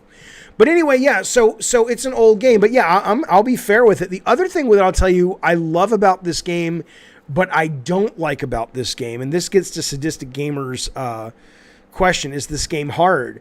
This is what this game does. I love you too, Sam Prisk. This is what this game does. Which, yeah, God is a game developer, that's right, but he's like a you know, Bloodborne Souls game developer. I insult the Jews as much as he did, Scott McClellan. So here's what's weird about this fucking game. I mean, I insult all religions, right? So it has this meta thing that sits on top of it. So if you played this only on the GBA, you would have the background. But this meta sits on top of it, which is actually really strange. So it's letting you save anywhere, which you could not do in Metroid, right? You had to find the statue lady. But even beyond that, it lets you rewind. And I have used it to my advantage. So I don't know. Honestly, like if I die at a monster, I can just hit this and back up like Prince of Persia. And I pretty much can do it all day long. So there have been some times I have died. And I don't know if I actually died and I didn't have that. Would I feel like I like it more or less? There's definitely times where me being able to survive something felt a lot cheaper than I think the game, you know, in the sense that it's like, but I can't help myself. It's like, I don't want to go back really far. I'm trying to play fairly, I guess is my point. I don't think you're right. When you say insulting religion is as inappropriate as insulting LGBT people. No, there's a very big difference. I'm not insulting LGBT people. I'm not insulting religious people. If you are religious and you find it brings you comfort, I think I wouldn't want to, you know, I'm not saying that's a problem for you. But if you are breaking down religion at a level of sort of logic, that's what I'm talking about. Like it's a non-logical system that doesn't really make any fucking sense, and not in sort of a romantic way. Like, yes, that's why it's faith. It's like, no, that's why it's bullshit. But that doesn't mean the people who practice it. Like, I don't have any less respect for Chongo. I have enough respect for Chongo that I'm like, oh, you know what? He's telling me this is something worth giving a shot. I'll read the fucking Bible. My mind is open. I'm not insulting the humans. I'm insulting the fact that religion has done a lot of bad shit to humans. Okay, so I just unlocked this before we started. So this is my warp. I'm going to go back here with abilities. Grave Doll used the D-pad. Oh shit, what did I do? Did I go where I need to go? Yeah, okay, so now let's see.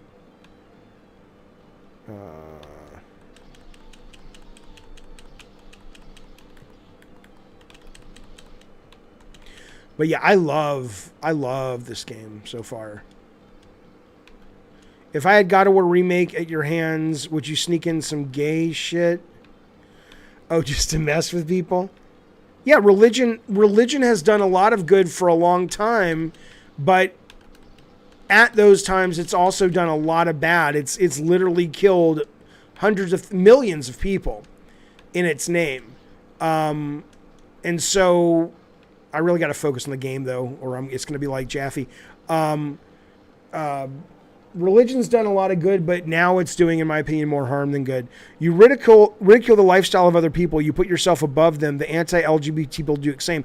I'm not ridiculing your lifestyle if you're religious. What I'm saying is that religion historically has been a harmful thing for society. If you look at people killed, if you look at lack of scientific advancement, do I think people in general have a desire to know what the fuck is going on? Sure, but I think we could get to that answer faster if we started using more rational thought. But I understand that not everybody is at that place where they think that. And I don't shame Chongo for it. I just don't agree with him. All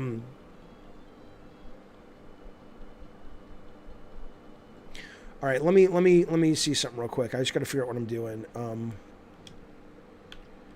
Look, I will absolutely admit I am not a good game player, but it is I have struggled for sure 35 because I don't games like this that really require.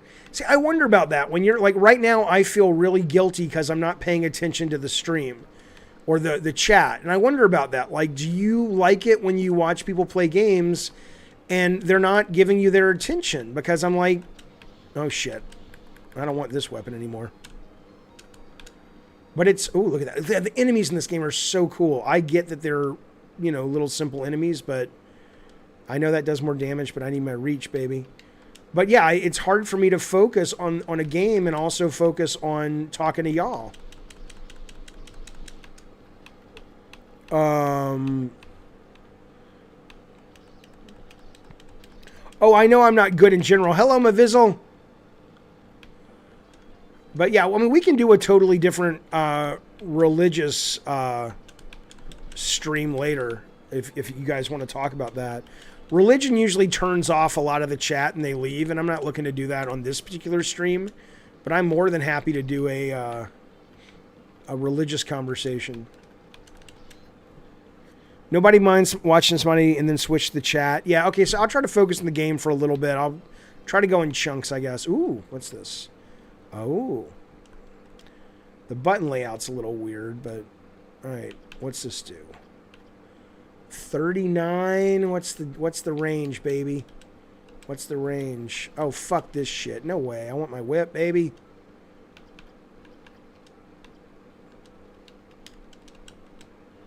Alright.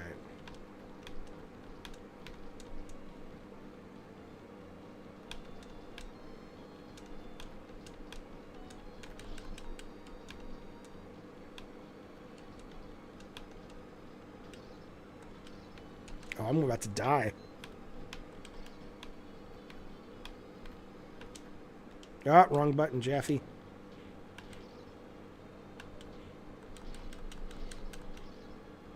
What the fuck just happened down there? The sky changed colors.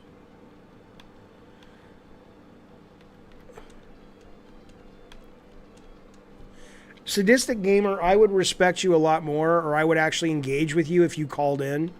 Because I see you in the YouTube comments. I know you're kind of trolling and shit, but I have no problem talking to you. But, I'm kind of busy right now. But if you want to call in, I'll talk to you. Absolutely. All right. So, like, here's a case where I'm stuck. But I don't mind being stuck. I have a whole map. So, let's see. I'm going to go... I'm going to go over to the right and explore there for a little bit. There's something about the map reading in this game also, and this is a game from, 2003, which is 2003, 13. You're almost 20 years old. And I still find the mapping work in this game better than...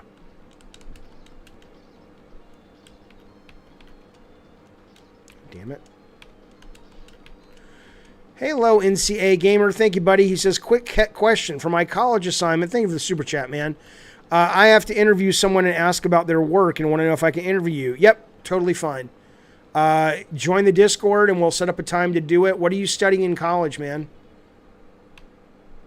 But yes, I'm happy to help if I can help, 100%.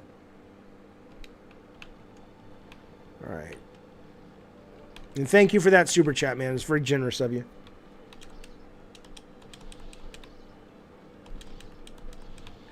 Oh, I can read the... Well, I don't think the dread maps are very good, but I can read them fine. But they're not... You know what it is? They're not, to me, as clear as, like, when I go to these maps and I go...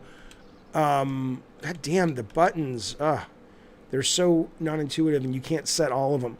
Like, when I go to these maps, it's much more clear to me than in Metroid what connects and whatnot. But maybe that's just me.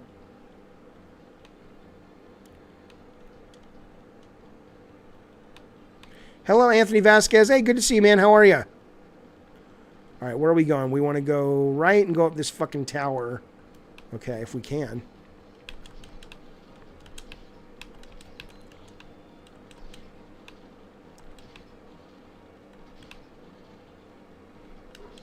The one thing I don't know is the number by the enemy on the right. See how it says 3 skeleton? Is that just the number of the enemy like in the bestiary? Because that's not the much damage you're doing, right? That's just like its ID number if you want to go look them up, I think. Because I was fighting somebody earlier and it was saying like 61. And I'm like, but I wasn't doing any damage to them? Yeah, that's got to be like their identification number.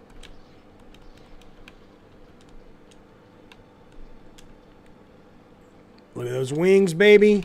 But like those wings, I had no idea how to equip. I knew I had them, but I didn't know where they were. I mean, this is some obscure, obtuse bullshit as well. Yeah, but if you join the Discord, we can set that interview up, absolutely.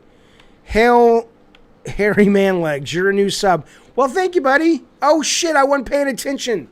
Because because Harry Manlegs distracted me. But watch this now. This is what's good and bad about this game. I mean, that I don't feel bad about because I wasn't paying attention. Thank you so much, Harry Manlegs, for joining and subbing and hanging out with us. I appreciate it, buddy. But you see that? Like, that's oh my God. There's something kind of, I don't know about that. But also, if you're comparing this game to,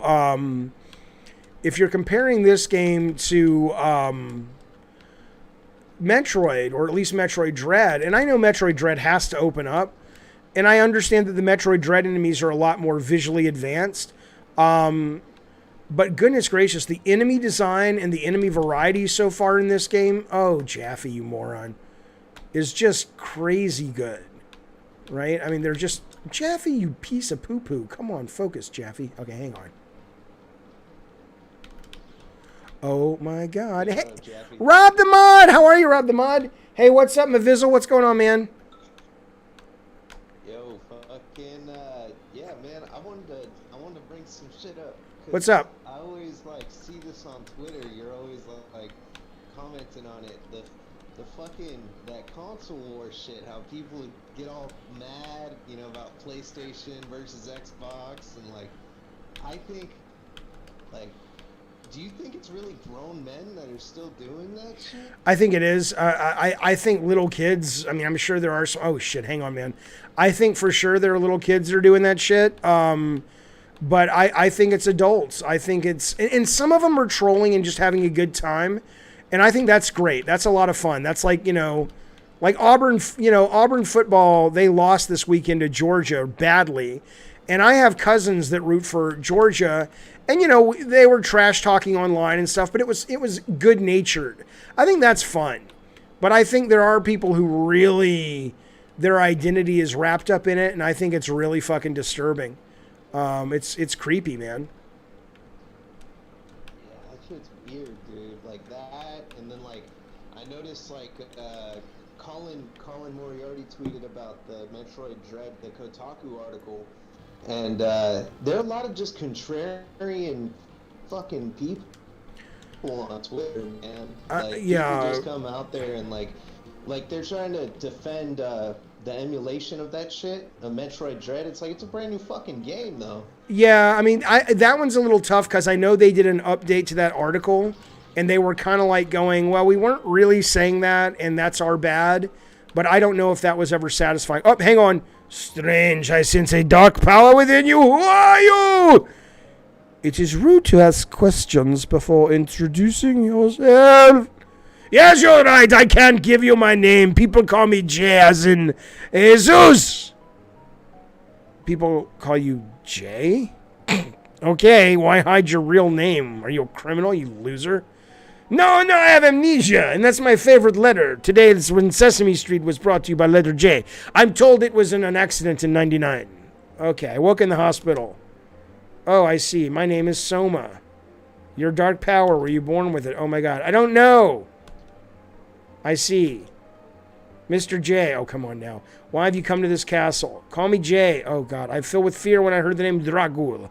I came here because of the prophecy. I also thought my memory might return. In fact, since my arrival, I have felt like my memory is returning.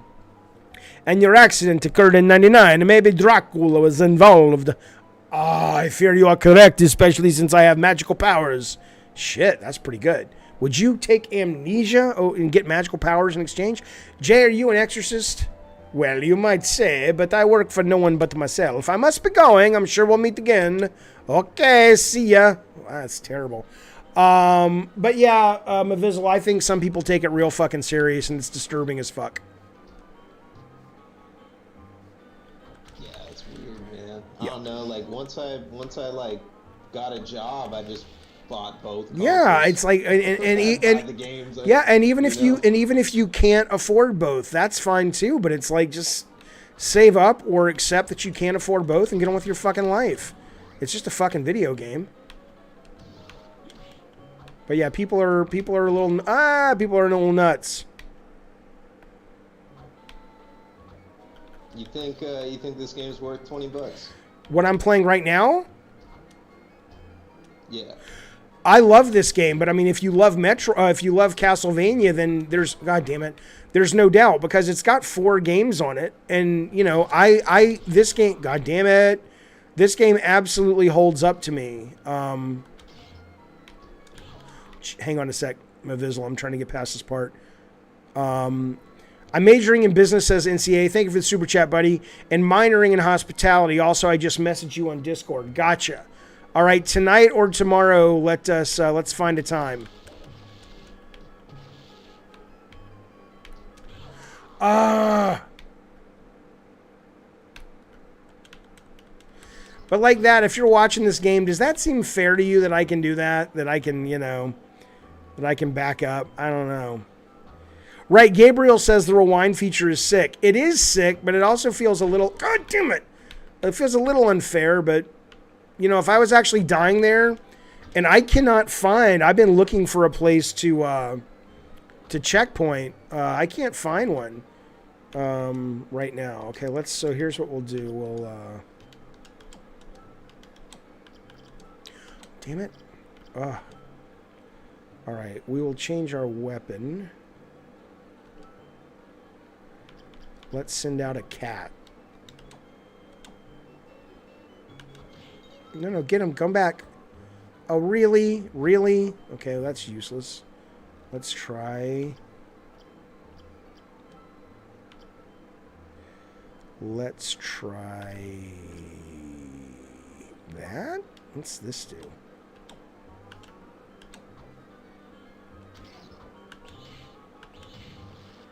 Nice.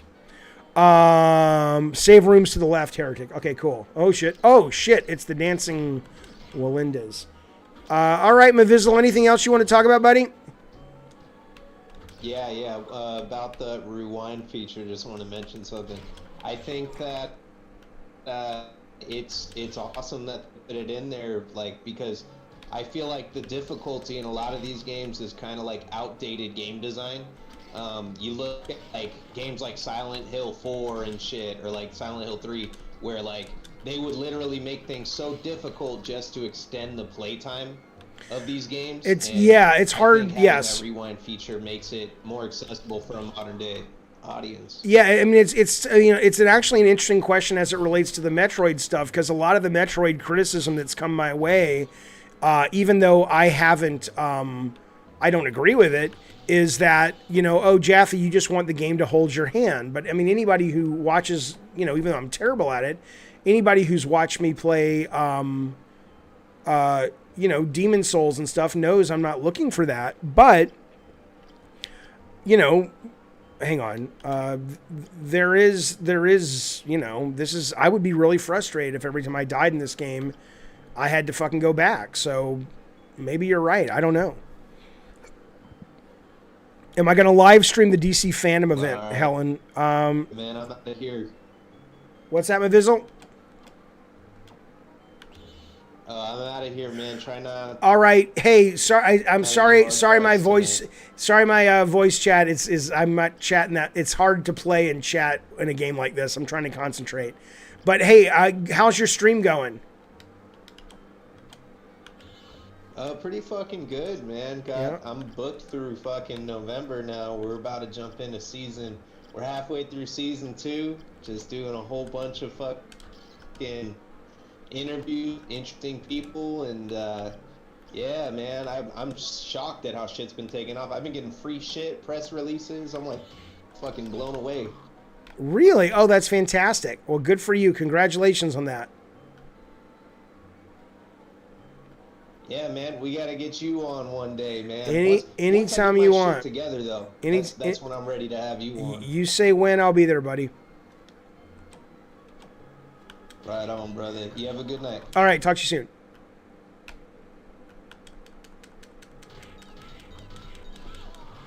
Goodness gracious, I can't kill these guys. Rob the Mod, did I see you in the chat? Good sir, good to see you, man. Okay, Jaffe, come on. Okay, I gotta focus now. Oh my god, fuck you.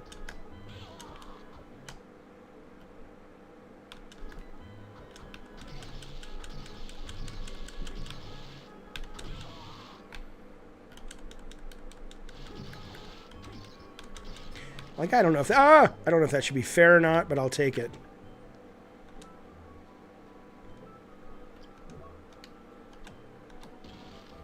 Yeah, part of the problem is the controls for me. Like, I need to remap some of these buttons if I can. Some of them I can't.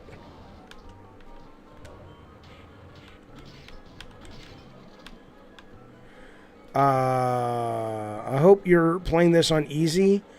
Unknown era. Oh my god, you're such a child. Dude, listen. I don't know how to make this clear to you. I've seen your comments in the chat. I don't care about why is that?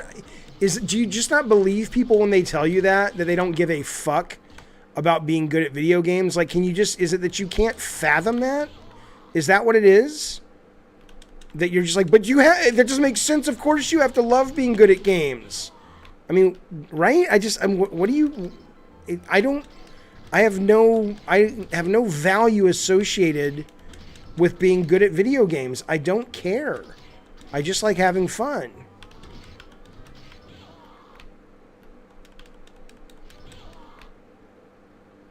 Now, here's what I'd tell you. I don't know what your life is like. If you have nothing in your life and all you have are video games, then yeah, I could understand that you associate those games, or you imbue those games with kind of a hyper importance that probably most people can't relate to, and that's fair. I mean, I did that when I was in college with movies sometimes.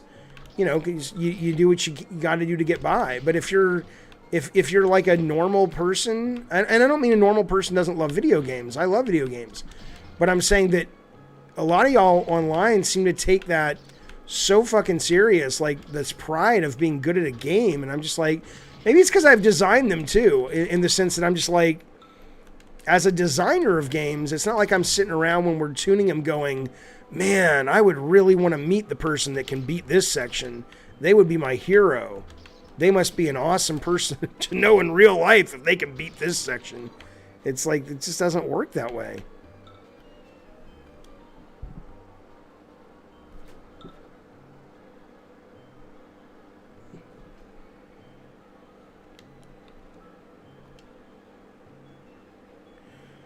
Ricardo, you're the one who's taking it too seriously. How am I taking it too seriously, sir? Hit me up with that. You goddamn right, Bukaki.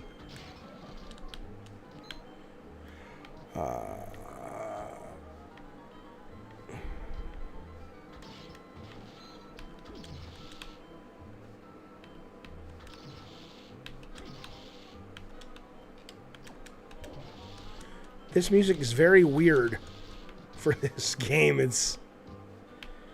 Hello, Casper to ya. Casper to y'all. Well, thank you for being at the channel. I appreciate it, man. Didn't one of you fuckers tell me there was a save point coming up in this goddamn game? How long am I gonna have to wait for the fucking save point? I need some juice.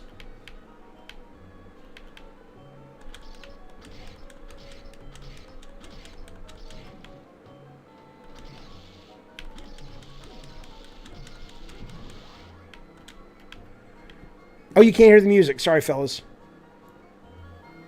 Is that better?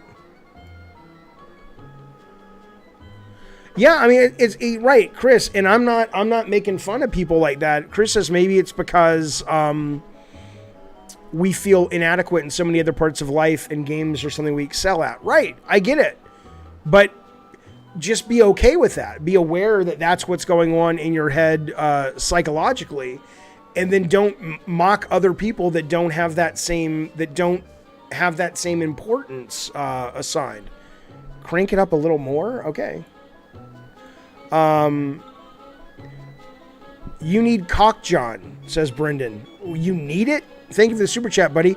What's problematic about that? I think I don't know if I can click on your picture, but it looks like you're with your wife. So does she know, Brendan, that you're a fan of the cock? And if she is, I think, good for you guys. It's very open marriage there. Oh my God, I can't handle that. I gotta turn that off.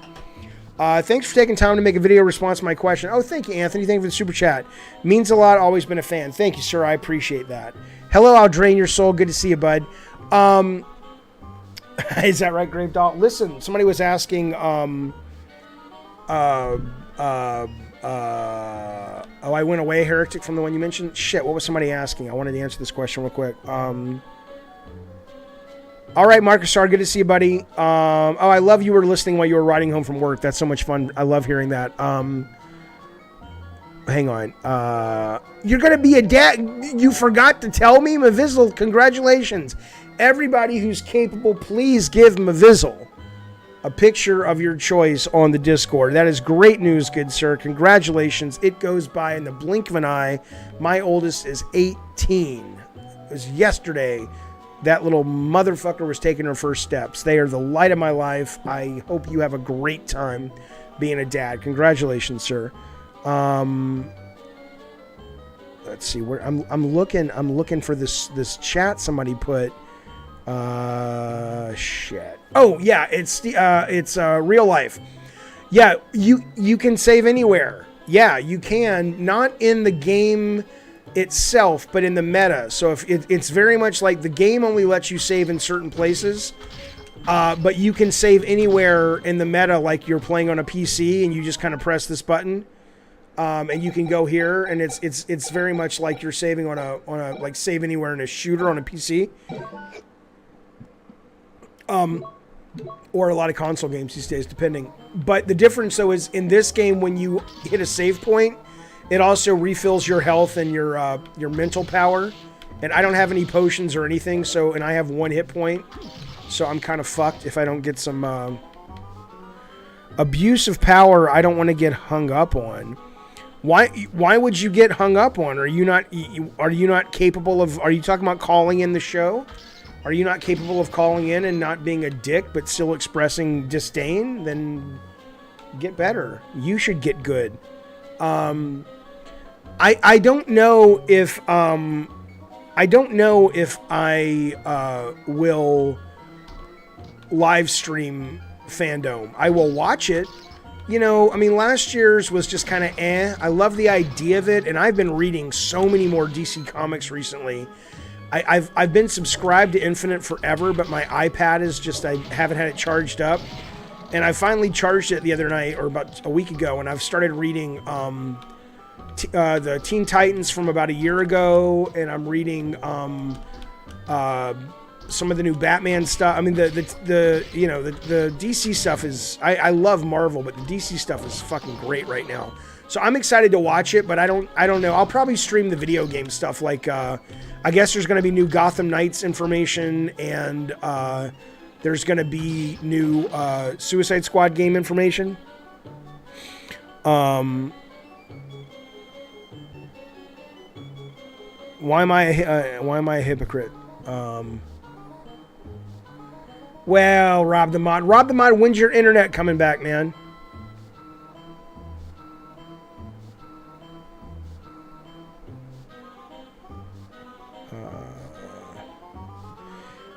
If he calls in, I'll hang up. Why? What? Okay, I mean, nah, he's a coward. He's not really genuinely interested in calling in. If he was, okay, so we're gonna go over. What am I doing? Okay, left. If he wanted to call in, he could call in. Oh, he's kicking rocks at me. Jesus Christ. But I mean, think about that. He's basically got something in his mind that he thinks he would say that would make me hang up on him. It's like, well, don't be a dick.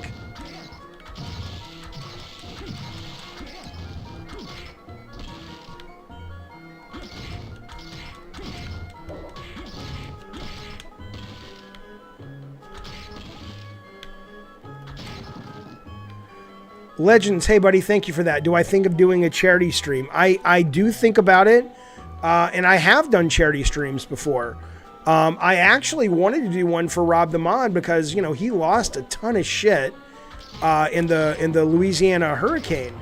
But unfortunately, YouTube says, you know, it's like you can't do it has to be like an approved charity. It's not like I could put in Rob the Mod and the money would go to him.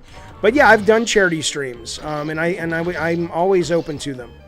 In fact, maybe we'll make the Halloween. God damn it! Maybe I'll make the Halloween stream or the Christmas Day stream a charity stream. Is this cheating? Do you think? Am I cheating because I'm rewinding?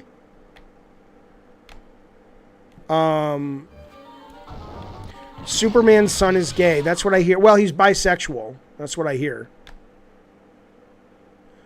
All right, let me see what I can do here. I got to take this guy out fast. Wrong direction, Jaffe.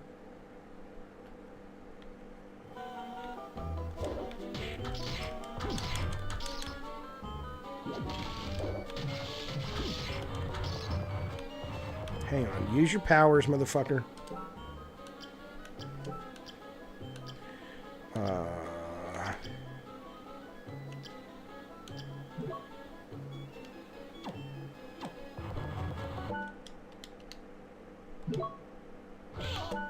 God damn it. The buttons in this are the only problem. They're really kind of weirdly placed, but...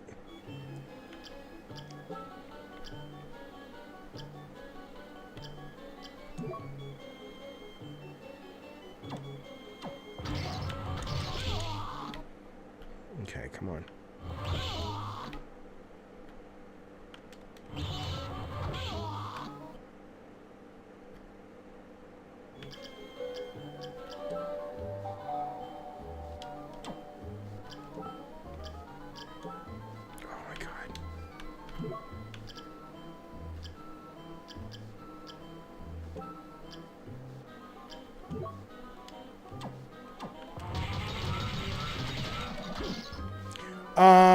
Oh, hang on, I missed that. Cheating, but you dig it. Mass produce, yeah. Legends, thank you, buddy. He says, Red Cross has a charity stream set up with prizes. Where are they doing that from? YouTube? Dane, hello, buddy. Can you put a link to the GoFundMe in chat? I don't have a GoFundMe. That's what I'm saying. I was trying to do it through YouTube. Because that's how all my shit's set up. All right, NCAA Gamer, yes, join the call-in room, absolutely. Yeah, it's really interesting. It's interesting the people who want to talk shit, but they don't actually want to get on the phone. Not NCAA Gamer, I mean these other people. It's like, just call, man. I don't have a problem with heated conversation, do you? Oh my god, I need some fucking health, man. Yeah, I just love the... Jaffe, get some health.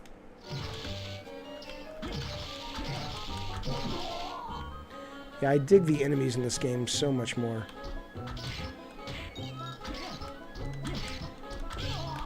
Jaffe, you fuck.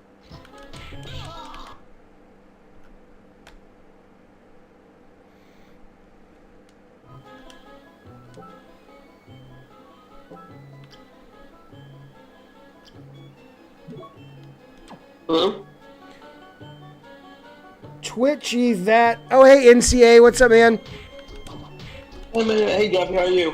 I am very good. How are you, man? I'm doing great. Just doing history right now. You're doing history. Oh, right. Okay, so wait, you're majoring... What did you say? Oh, look at this guy. What are you majoring in again? You said hospitality, and what was the first thing? I'm majoring in business, but I'm minoring hospitality. And is that like you want to open a nightclub or something? No, I'm not. Well, I'm actually trying to open up as like a card store, like for a TCG. What is TCG? It means a trading card game, so like... Got it. Okay. So why the hospitality minor? What's that about? That's interesting. Like around in Florida, there is tons and tons of job offers for hospitality. Like you need like have the hospitality trait and the business trait. So that's why I decided to do that. Plus, during my whole family member, they're just business people. Gotcha. Okay. Cool. Well, yeah, I'm happy to do an interview with you. I think that'll be great. Yeah, I know. I'm very excited. Yeah, for the interview, I always think about one person. I was like, you know what? I'm gonna, because I enjoyed your games and I enjoyed messaging you, donating you, and asking questions. That's fantastic. Wonderful. Let's do it. Let's set it up tonight. We'll set it up either tonight or we'll set it up tomorrow. When do you want to do it? In the next week or so? I can do it. I can do it anytime before probably the week of November. Okay. Perfect. Probably November 8th because that's when it's due. Now, well, let's do it. Let's do it starting next week. Okay, sure. Oh, look at this big guy! Jesus. I don't think I'm gonna survive this. Shit. Good luck. Yeah, thanks, man. All right. Anything you wanted to talk about specifically? You just calling in to say hey. I'm trying to think one thing. It's actually the top of my tongue or something like that. I just can't think. All right, well, call back if you forget. Just call back when you remember. Oh yeah, one more thing. I do. It's on from Twisted Metal Black. When you were talking about like since Cage and Manslaughter didn't have a profile because ran out of time and money. Yes. Yeah, but for Axel and Yellow Jacket, they did have profiles, but how come we just never had enough time for Axel's beginning story, but we got enough time for Yellow Jacket's? I don't think Yellow Jacket had one. He had an ending where he had one. In the beginning, he got shot in his dad got shot in the head, and his son repaired him to be a robot. Right, but he had a beginning, but not a middle. He had a beginning and an end, right? No middle. Yeah, he just had a beginning and end. It probably was. I mean, it's just production. It was probably just kind of a sense of this is what we have time to do, and maybe I had the idea for Yellow Jacket first, so the artist got started, and by the time he ended, it took longer, and so we only had enough for a certain number of screen images. I mean, it's just practical, stupid, uncreative stuff like that causes decisions. I mean, I don't know if that's what it was, but that wouldn't surprise me. So. Okay. Oh yeah, one more thing. About Outlaw's Middle, I looked at the little beta version of it with Outlaw's. When he was a kid, his house was burning. He heard the child screams. What happened to that? Outlaw, you mean the in black? Yeah, in black. In the middle, it was like there was like a little preview beta from a YouTuber.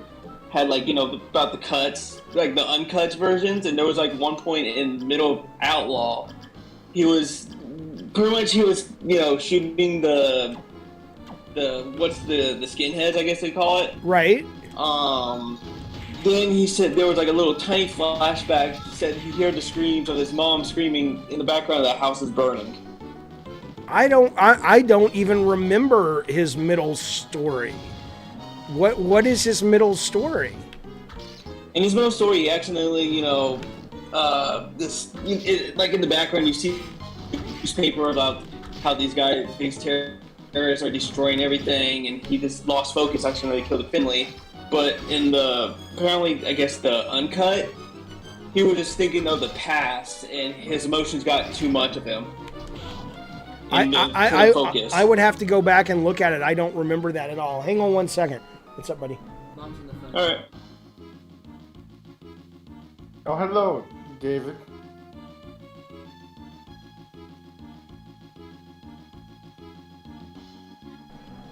Do you need her to bring? Fellas, sorry. NCAA, I'm going to run pretty soon. So anything else you want to go over? Or you want to catch up when we do the interview? No. Just catch up with the interview. I just want to have a chit chat. All right, man. Thank you for joining. Thank you for all your support, and I'm looking forward to doing the chat with you soon. No problem, man. All right, man. Thank you, sir. No problem. See ya. All right, man. We just had one guy in here, but I guess he's off. I'm gonna run. I forgot the family is watching a movie tonight, but I'm gonna finish this boss up. Legend says, Jaffe, it's called Mission Red. Check it out. And if you don't want the prizes, you can give them away. Well, how does that work? I mean, do you donate money and then you get put into a raffle? I'll check it out. That sounds interesting. Absolutely. All right, Heretic says most bosses will have a save room connected to the same corridor. Good. Do you think we should have more movie celebrities in the video game business? What does that mean? What do you mean? Hello, on a roll. Good to see you, buddy. Oh, thank you for subbing, sir. I appreciate that.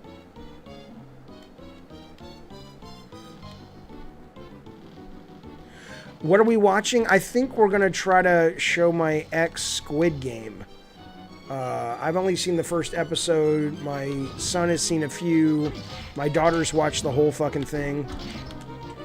And so I think we're going to show her Squid Game. I think that's the idea.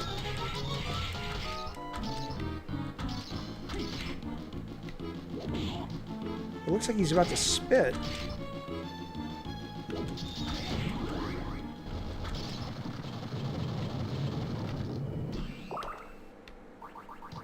So if you were to ask, oh, Hail Ratma, dude, that game is the shit. That movie's the shit. VHS 94, oh, that's good, people. What the fuck is this thing? Oh, good, I got the slide. Dude, I like this game so much more than Metroid. I really do.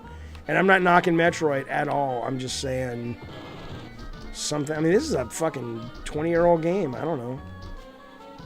You're watching from England. Cool, sir. Thank you for hanging out with us. Have I watched Alice in Borderland? No, I have not seen that. I have not seen that. Unsighted. You know what? I have not. But you know, here's what we're gonna do. Let me save this. I'm gonna play. I might play this a little bit later tonight. So if you see me on the stream, it'll be this. You're the second person in this stream today that has suggested Unsighted. I'm going to look at it really quickly because I'm curious, so we'll look at it together. Such a good... I love this game, though. People got mad at Jaffe because he didn't start his Metroid video with, I'm as progressive as they come. Goddamn right. That's exactly fucking right. All right, let's see. Store... It's like Battle Royale. Oh, okay, hang on.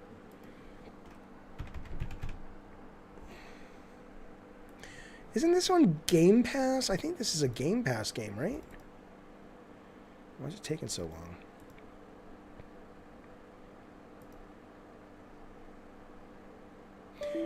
Oh, the Terrorbane. I know, Brian East. It's on my list. It is on my list. All right, let's see.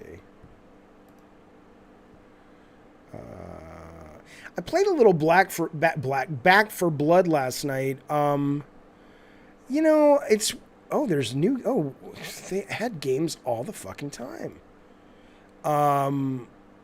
I didn't even know they were adding games today. Ooh, card games. Okay, I want to play this.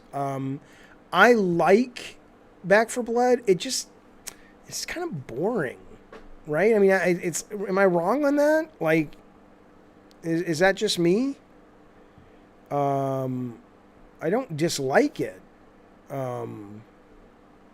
It just kind of feels like, okay, it's cool. Oh, this looks cool. Ooh. Let's watch this, shall we? Is this co-op or what? Yeah, I've played Back for Blood with the stream, and I've played it on my own. Wake up. And both times it was fun, but my mind wasn't like blown or anything. But I've seen District 9 for sure. Sorry. We need you. I need you.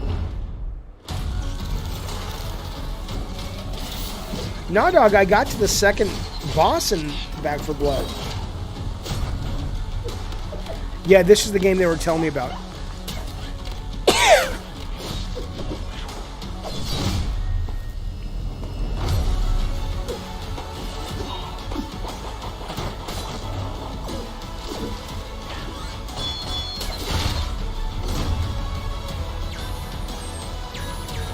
I'm in. This looks awesome. I'll give it a shot.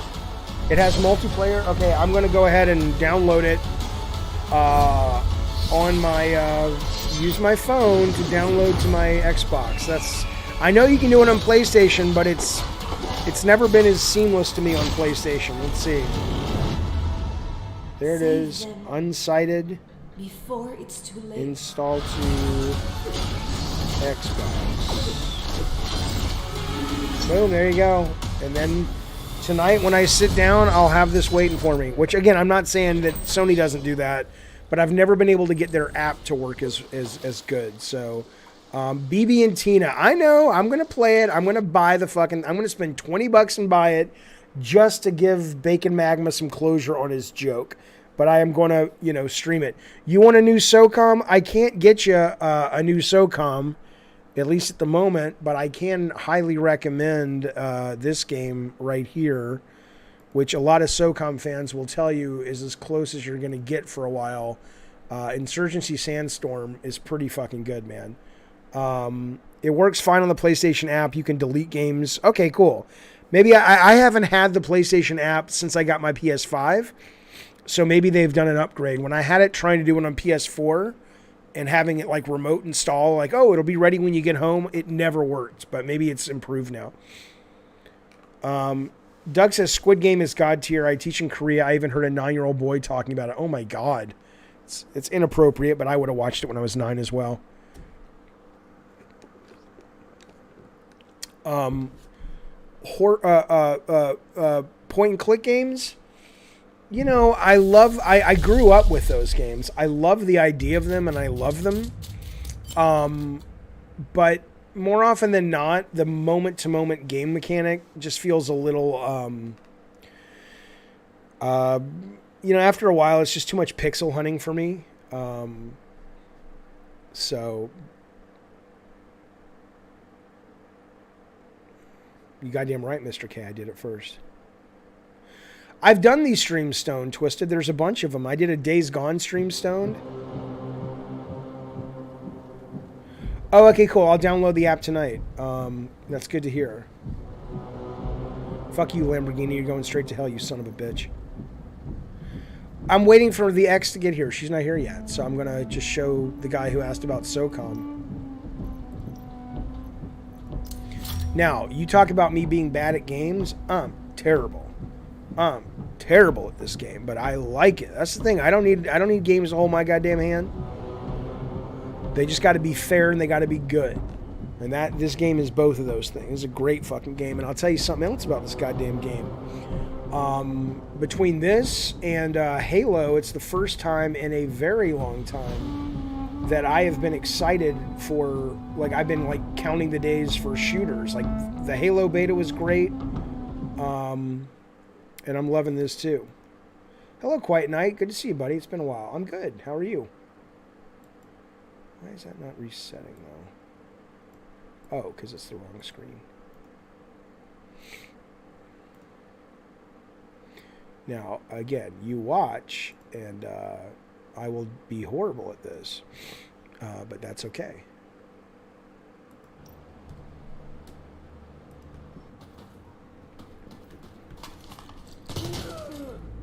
Yeah, he's gotta kill them all, I guess.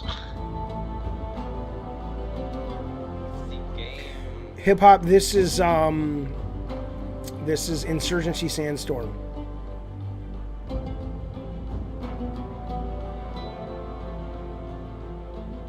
I didn't forget about Severed Steel. What do you mean? I love that game. It's one of my Game of the Year nominees.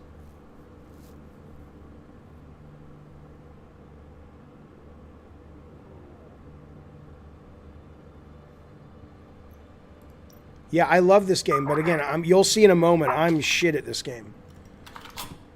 But it's really fun. No! Alright! I'd recommend putting on your gas mask, going in there, smokes out, Desert Eagle. Yeah, sure.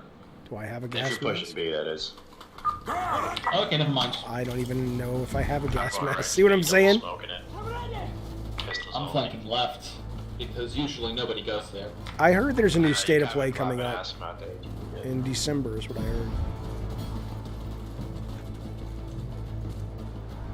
Right behind you, Chip.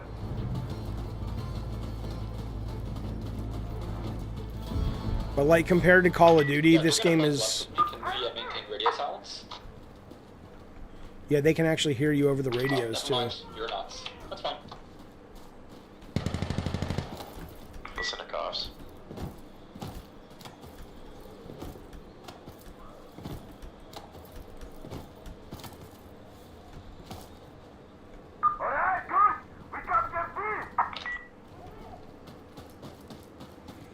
Oh, good, Rob. That's good to hear, man.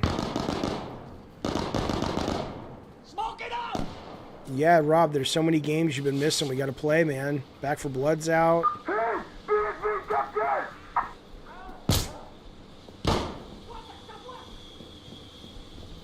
Second story's wrapped around. Got him.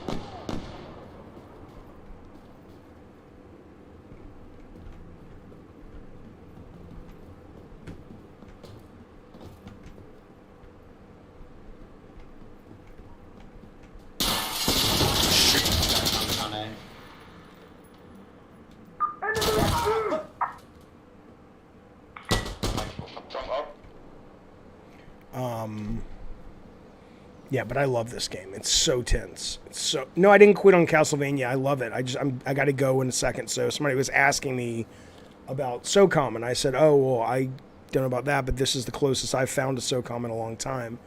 And I think it's fantastic. Yeah, I mean, it's not a... You know, this game came out, I think, in early access in 2018. It just launched on consoles a couple of months ago, or last month. And I don't know if it's crossplay or not. I mean, they kind of have to push. It's really boring, but it's kind of how you win. One's trying to push it. Right Doom now. Eternal? Yeah, I love Doom Eternal. I just suck at it, but I love it.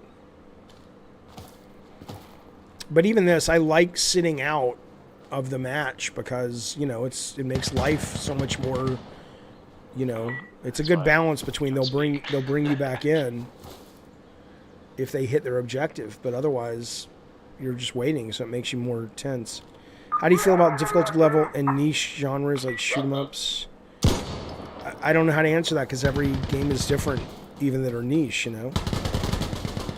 Oh no. You're welcome, Mr. Mass Produce. Somebody go see this blood guy. Gotta go see. Yeah, you know what? I'm probably going to be back on this later tonight. I want to play this. Rob, I'm so glad you're getting your internet back. It'll be good to have you back. And your game's looking great, dude.